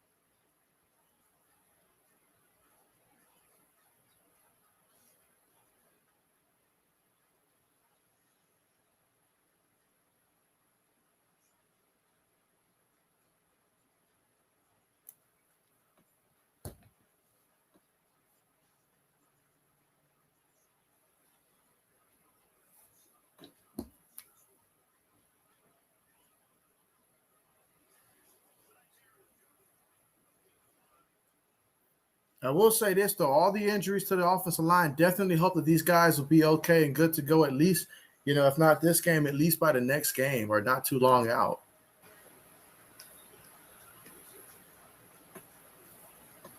My goodness, look at the time of possession for the Bears. Almost 30 minutes compared to the Rams and their 15. Justin Fields is in, hands it off, and leave it to David. Leave it to Montgomery. My goodness, what a way to pick up that first there.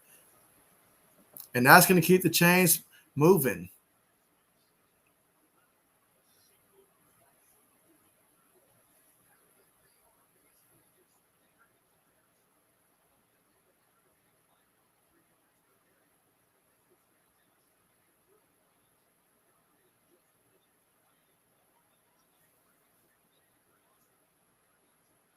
First and 10. Dalton's back in. He's looking. He throws it quick. Gain of about 9 yards on the play. It's going to be about a yard shot. It's going to bring up 2nd and 1. Of course, Darrell Mooney with the reception.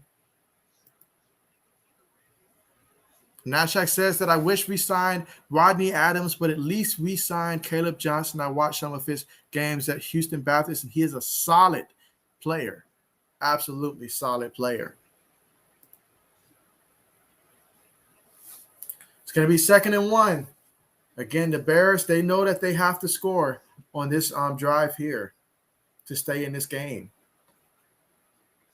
All right, Dalton brings a couple guys in motion. 2nd and 1. Dalton's looking to pass. The pressure's all around him, but he escapes. And he scrambles and slides somehow, some way, making it happen out there. Making it happen.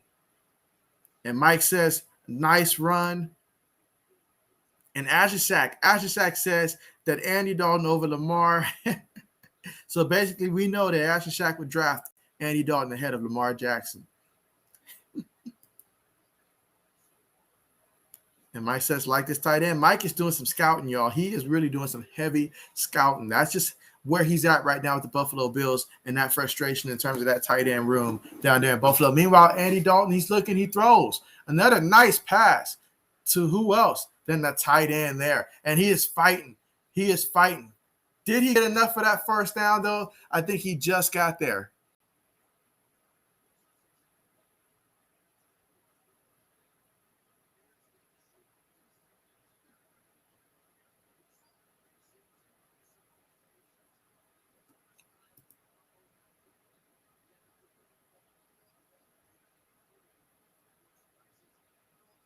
He hands the ball off to Williams. Williams is still on his feet.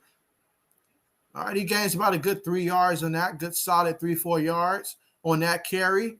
Another first down for this Bears offense. And this Bears offense seems to be moving, guys. They seem to be moving. This is what Bears fans have wanted to see for so long, the offense moving.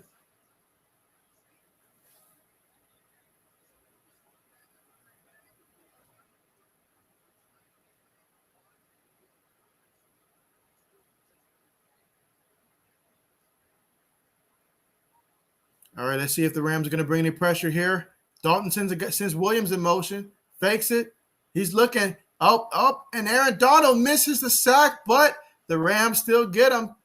And there goes Hollins with the sack. That's going to create a second and long. That's not what we wanted. That's why we wanted to keep getting the ball out quick, because we could not afford to have a sack happen. Can't afford it.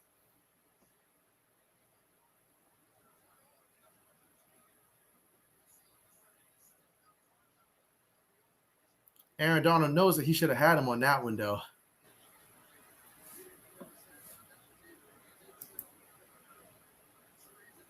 And Mike says some tight end named Gillian Bills threw him 4 and 2, and he lost a yard. 2nd and 25. Dalton's looking. He throws it, and it's incomplete.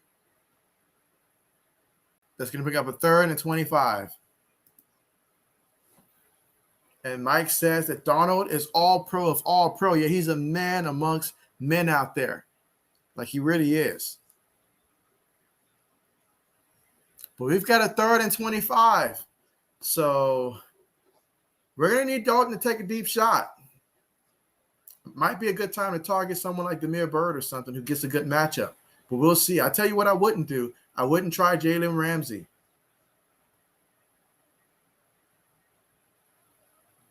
Guy goes in motion. Dalton's in the shotgun. He's looking. He throws it. And a nice completion. Doesn't get them nearly the yards they need, though. And they're still about 15 yards shy. And Mike says, need a deep pass. And Mike says, 3rd and 25. Don't throw for 7. Just saying. Yeah, I'm with you there, Mike. I'm with you there. But you know that's why they have Andy Dalton in there. That's what Andy's going to get you. That's his job. Go out there, get you 7 to 12 yards typically.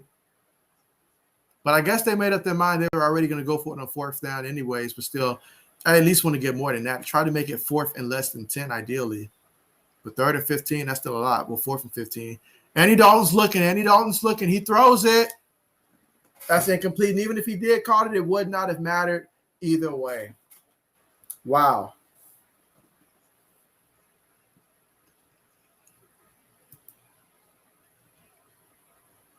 Mike says, oh, shoot. Ramsey's like, try me. Oh, yeah. I love the confidence that Jalen Ramsey plays with. Love the confidence. But, man.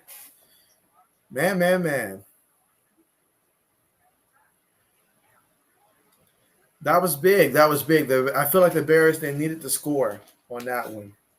Now they're going to need their defense to step up now.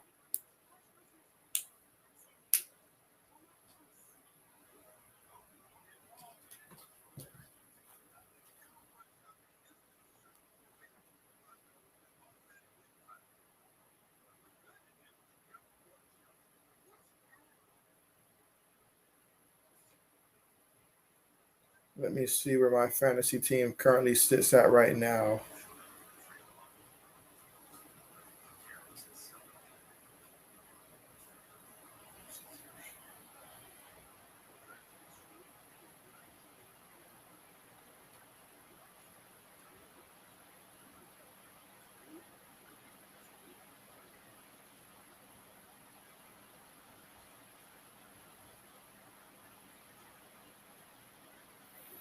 Okay, so right now, my last remaining hope of getting some type of W in this one, in my money league, I'm doing good in that one. I mean, as of right now, I've got a 76% win percentage. You know how that can change at the drop of a hat, honestly. My opponent still has Lamar Jackson left, still has Marquise Brown for the Ravens, so 2 Ravens, and I've got Darren Waller left, but I'm up 108.96 to 64.90, so pretty confident in my team's chance to finish this one out, but I'll have to wait till tomorrow to see the final results in that one. That's the only positive news I have in terms of fantasy football for my teams. Injuries have already derailed my team so far, so we're going to have to make some deals.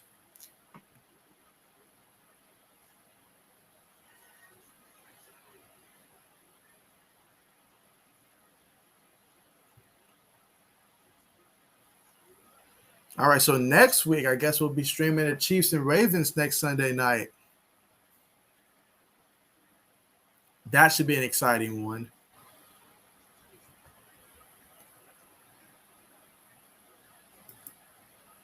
First and 10 for the Rams. Hand it off to Henderson, and he's running. Gain of about 5 yards. It's going to bring up 2nd and 5. Meanwhile, Mike says the Ravens versus Chiefs, the game to settle all games. Lamar's got to go out there. He's got to win, and even if he wins, he's going to have to do it again in the playoffs because, they're just going to keep knocking him for it. But it's going to be an exciting one to see. Very exciting. The passer versus the scrambler.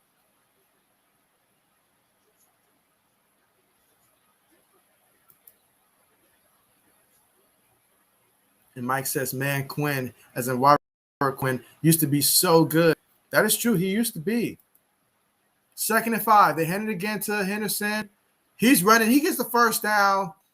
And there they go. This Rams offense is having their way today against the Bears defense.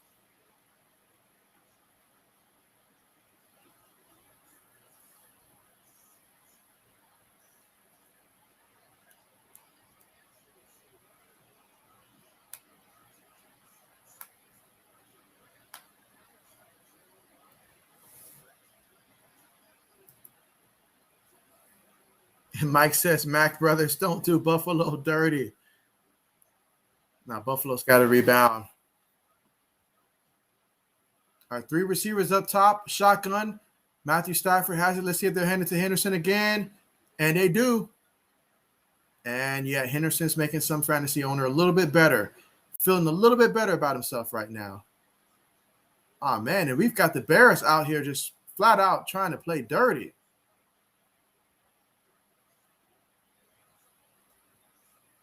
Olatree tried to really just, my goodness, he really tried to put them cleats to the man's face.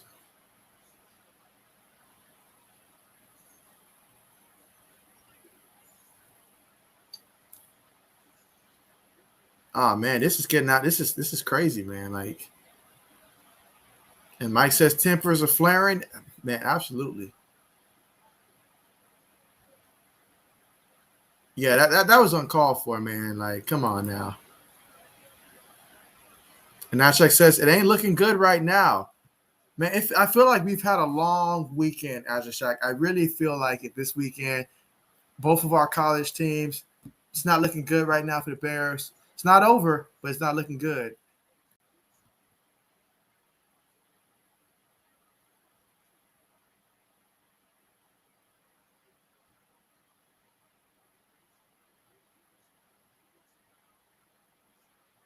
It's going to be a 1st and 10. Rams in the shotgun again to Henderson. No surprise there, but look, Henderson. It's going to bring up a 2nd down here.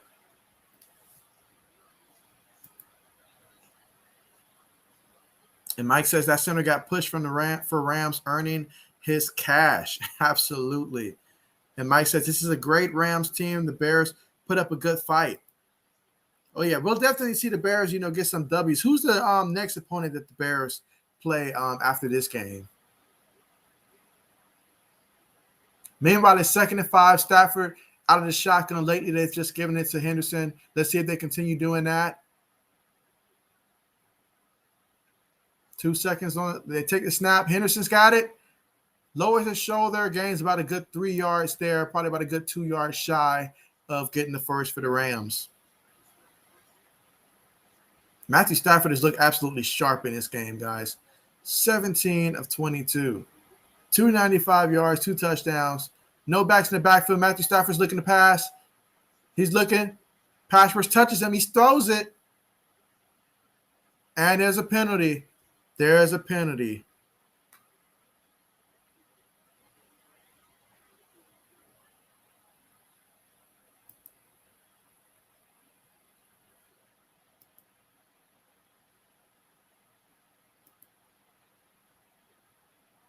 Holding on the offense. All right, so holding on the offense. So they're going to replay that down 10 yards back.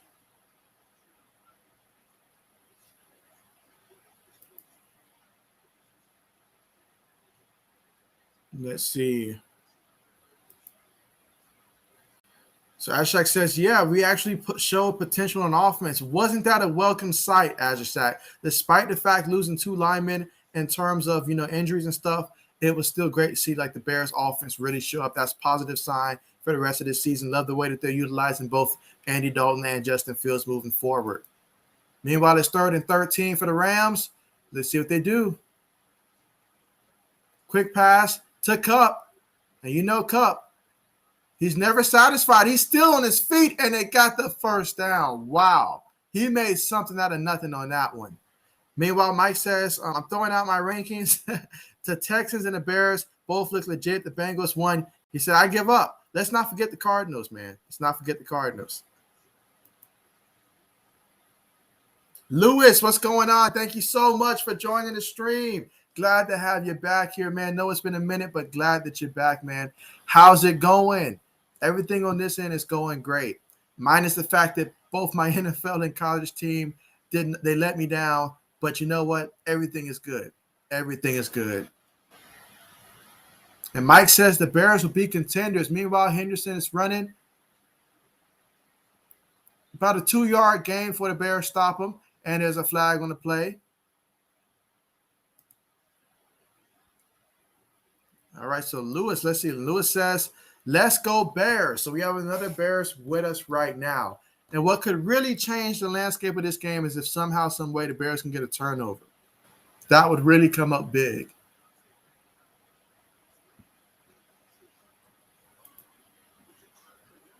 And Mike says, oh, that's not Calvin Johnson. He says, that's Cooper Kupp. The whole time I thought. Absolutely. And Mike says, I thought the Cardinals would be good. So there you go. Yeah, the Cardinals definitely are good, man. Definitely. And so there we go there. Meanwhile, it's 1st and 20 for the Rams. Let's see what this Bears defense can do. Got to make a play. Stafford's looking. Throws it. And another reception there for Kupp.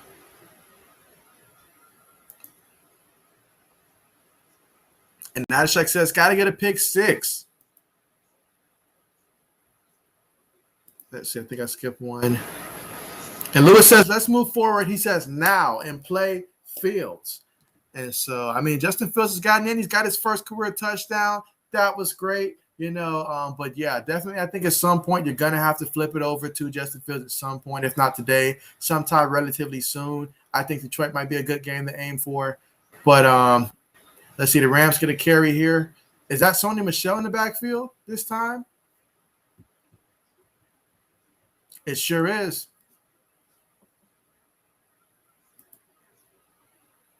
Nashak says, totally agree. And Mike says, I do not think the Eagles would – you did not think the Eagles would win anything. I think every NFL team will win a game this year. I don't think everybody's going to go winless, especially after what I saw from Houston and Detroit today. I think everybody's going to win a game. It's just a matter of how many, of course. As for the Eagles, I did not think they were going to do that against the Falcons. I really thought the Falcons were going to do better than that. This has me concerned for Atlanta and their season moving forward. Meanwhile, on 3rd and 9, they give the ball to Henderson, and Henderson, he runs for the first. And he takes it to about the 5-yard line. So it's going to be 1st and goal. And Mike says the Falcons are terrible, though. That is facts right there. I thought Kyle Pitts was going to do better, though. I really thought offensively they were a better team than that, even without Julio Jones. Stafford's looking. He throws. That's incomplete. Can the Bears come up with a goal line stop? I mean, even holding them to a field goal at least gives you an opportunity still. We feel for you, Azure Shack. We do. And Mike says the Jets look rough. They're good O-line. Back then, maybe leg messed up. That's why I did get that notification earlier. Did see that notification earlier.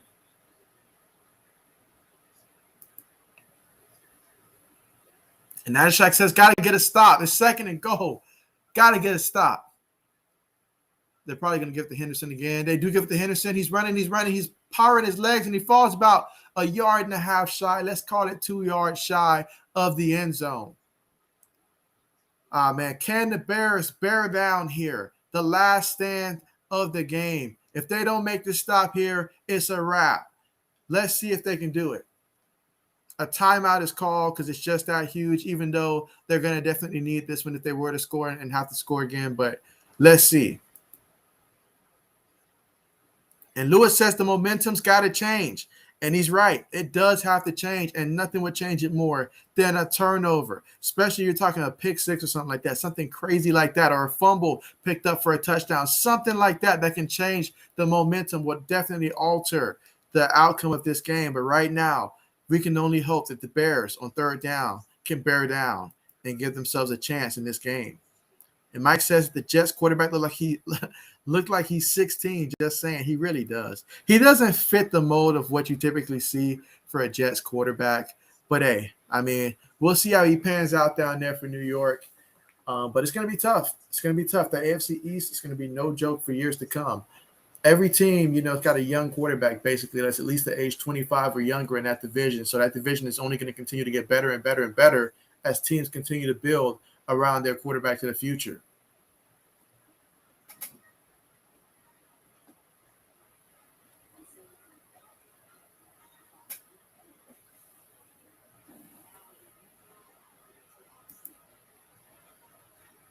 And Mike says, commercial comment. He says, Nebraska made UB look awful. I remember we were talking about that on Saturday. They absolutely did. Absolutely.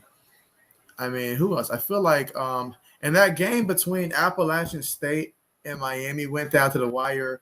Miami won, but they still moved down to the poll, the AP poll. I remember that. I had projected that Appalachian State was going to win. They just fell shy of pulling it off, but that was an interesting game as well. Yeah, Appalachian State was absolutely so close. Absolutely.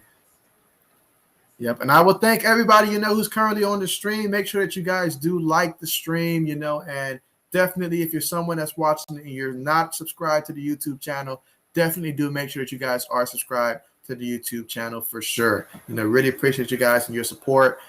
Really do.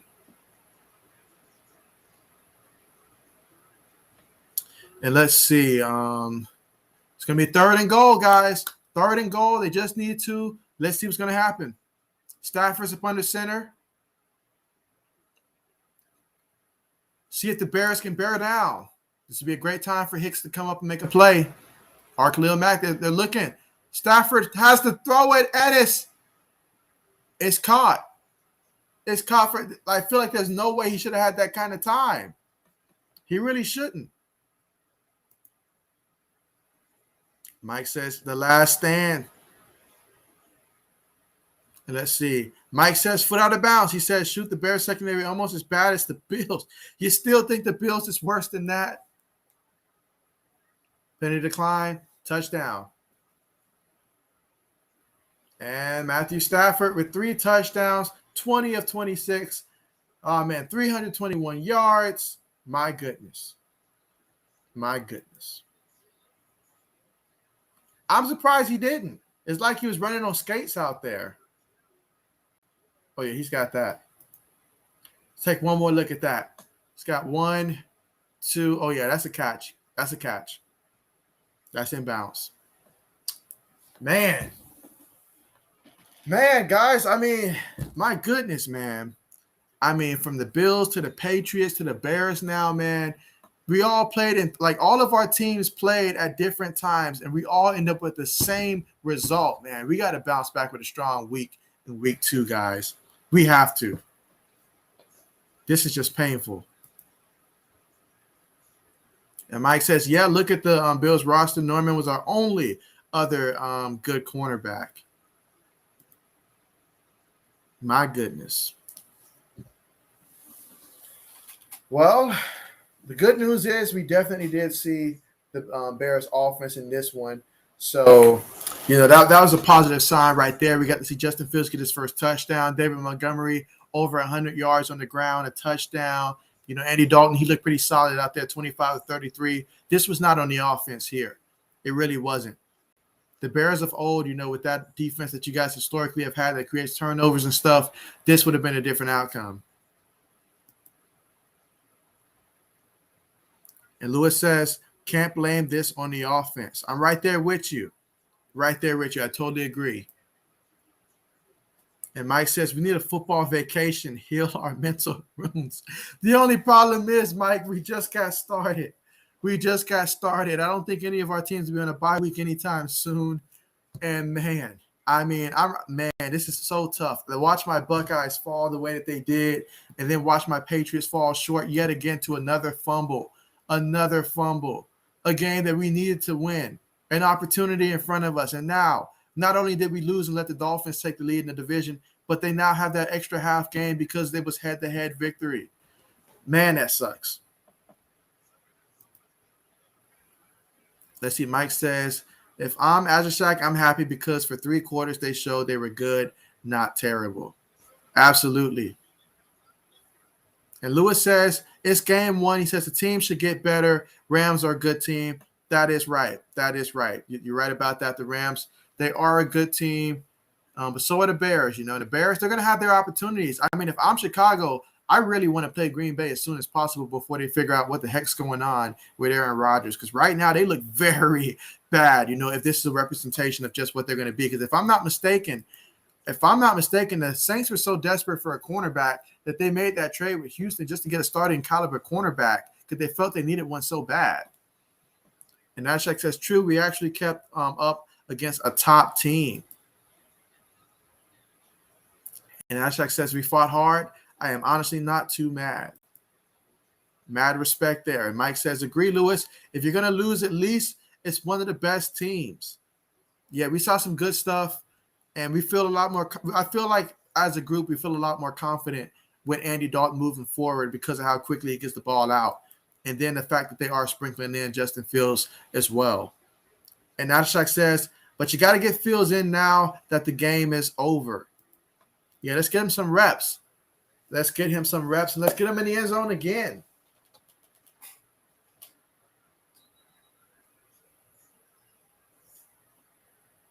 Let's see. And Mike says, I'll get back to Mike's comment in a second. But Lewis says a Green Bay loss is a Bears win. That is always the case. But, man, they didn't just lose, Lewis. They got embarrassed. They embarrassed themselves. They embarrassed me, my fantasy team. They made me feel like I don't know what I'm doing because I drafted Aaron Rodgers when I did. I should have passed on him. And Mike said this is a good fit for Stafford, it seems. It really does. Meanwhile, Dalton's throwing. It's a completion to gain about 5 yards. And right now it's a good time for fantasy owners to get a little bit more yards out of their guys. Because somewhere, I'm sure has a lot of money on the line. And Andy Dalton might be their last hope right now. And that's a first down for the Bears. And Ashak says, for real, Lewis, he says Aaron Rodgers was awful. He was terrible, guys. Terrible. The kind of performance that he had belongs in the outhouse, folks. Like, it was terrible, guys. Absolutely terrible. Andy Dalton's looking. He's looking. Incomplete. And Mike says, I say leave Fields out to sleep on that touchdown and double his workload next week. I can see that. And Mike says, week 3, full start. That's what I probably would aim for as well, because you really want to see what you got in them, honestly. If you know that the front office want to see their first-round pick investment in, you get a couple games in, you're easing them in, But he's going to have to be able to make quick passes just like what Andy Dalton's doing right now, So if he's going to take his time, this offensive line is not built for that. So he's got to be quick, kind of like what Andy Dalton's doing to minimize what the offensive line has to do, especially with all the injuries. And Dalton throws it quickly again. This time to Williams. Williams looking to make a play, make a move. All that for about 2 yards there on that one. That's going to bring up third and about, third about 10? And Mike says that Aaron Rodgers is checked out. Yep, I agree with you. That's pretty evident. And that's why when a quarterback doesn't really want to be for the team no more, whether we're talking Aaron Rodgers, whether we're talking Deshaun Watson, it's best to see, especially if there's a strong market for him. I say you just go ahead and make the move. You never want somebody that's there that doesn't really want to be there, because then they're not giving it their 100%. And even if a guy's out there giving you 80%, 90%, that's not enough. That's not enough. And Mike says, Dalton, say on what you want, is a good game manager. And Adishak says true. And so let's see. Mike says not flashy, but not gonna kill you. And there you go. There you go. But right now, definitely this is this is what the Bears, if the defense can come along later on, that's all they really need right there, just getting the ball out quickly. And so, a game manager, that fits well. Dalton's looking, he throws. That one hits the turf. That one's incomplete.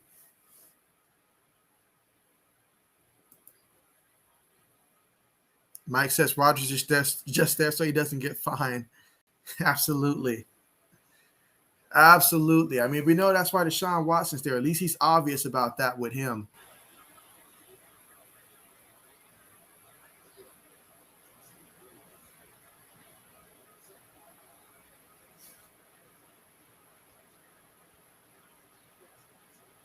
Let's see. It's 4th and 10.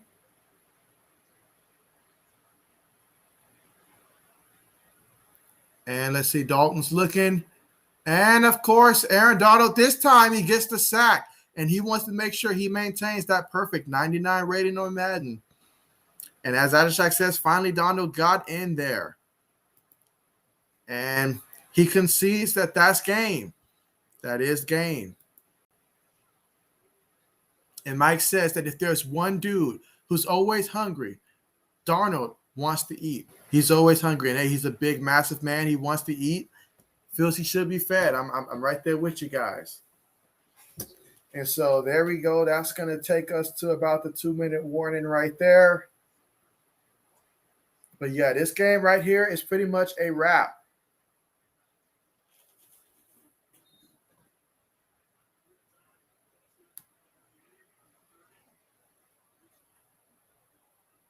Yeah, Henderson on the carry. That is a wrap. That takes us to the 2-minute warning.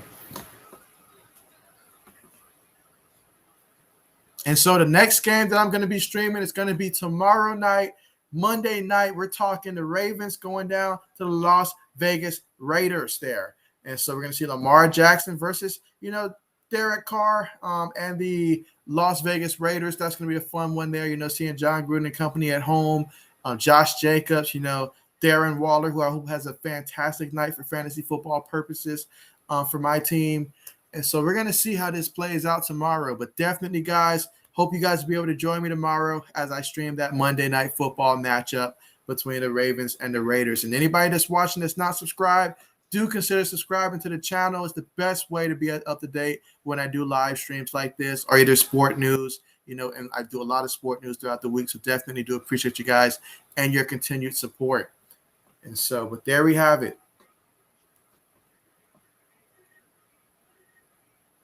And let's see. Mike says, Mac, I can't even look at you. Shake my head. He's been so quiet, Mike. It's like I almost forgot that he's playing. And Mike says, oh, really nice. The Peterman can. Nathan Peterman can. Before we get the Peterman, we'd get the Marcus Mariota. And if he looks like he did a little bit when he got in last game, that might not be a bad thing. And Lewis says, can't feel bad about this loss. On paper, the Rams the better team. And on the field, we saw. You're right about that, Lewis. You're right about that. It's all about next week.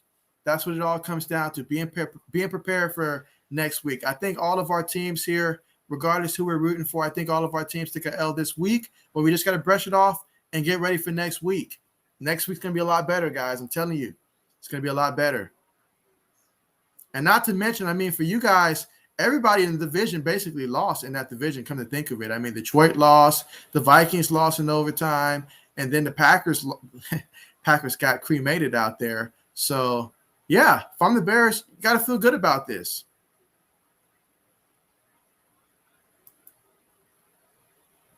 Okay, I already read that one. Let's see. And Mike says, how bad is Mariota? Mariota, I'll put it this way. He impressed enough last year to where some teams were actually reaching out to see about potentially bringing him in to maybe come in and compete for a starting spot. But, obviously he's a backup for a reason. It didn't work out in Tennessee. It just didn't work out in Tennessee. But I feel like he has played a lot better the last couple of games that he actually got to play in.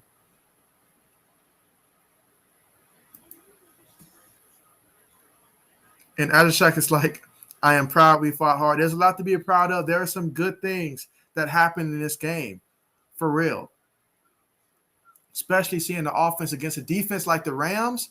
We're talking about Jalen Ramsey, Aaron Donald, those guys. And you guys were able to go out there. I mean, Andy Dalton, he looked really sharp out there tonight. Went out there 27-38, 206 yards. David Montgomery on 16 carries, 108 yards. There's a lot to, positive stuff to build off of as the season continues to go on. This is just week one. By the time how our teams are going to look when the year is over, drastically different. And Mike says, come on, every fan deep down is like, do it, Gruden. I dare you. Meanwhile, the Rams here, they're going to take a knee and continue to melt this clock.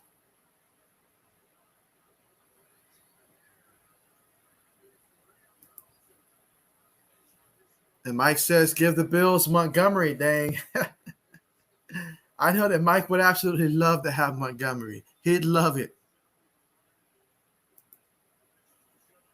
And Mike says, like, all the AFC East teams lost but the Dolphins, and that's the saddest part because Patriots are the only team that took an L within the division this week, so that's an extra loss.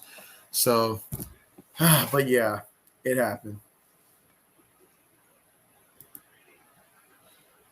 And Lewis says, I actually like Mariota over Carr. I mean, Marcus Mariota is a very likable person in terms of just, just very nice guy. And what I saw last couple of times he was out there, it was pretty cool. Not going to lie, it was pretty cool.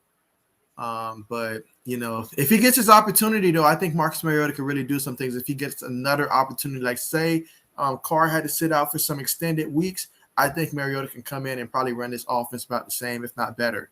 Honestly, he does add that extra dimension with what he can do with his legs. Can't forget that. And so I just like, hey, I appreciate you so much for coming through for the stream. And yes, like you guys, I too have got to go as well. But hey, I appreciate each and every one of you guys for joining. I'll be streaming again tomorrow for the Monday Night Football. But thank you guys so much for coming through. It's been great. Really appreciate it, guys. Take care. Don't dwell too long on these games. Next week is basically around the corner, and let's get ready for that. And if you had a fantasy team that struggled like mine, hey, better luck next week, right? And so, hey, thank you so much for stopping by. But yeah, you guys take care. Have a great night. Gonna end the stream now. But yeah, take care and see you guys next time.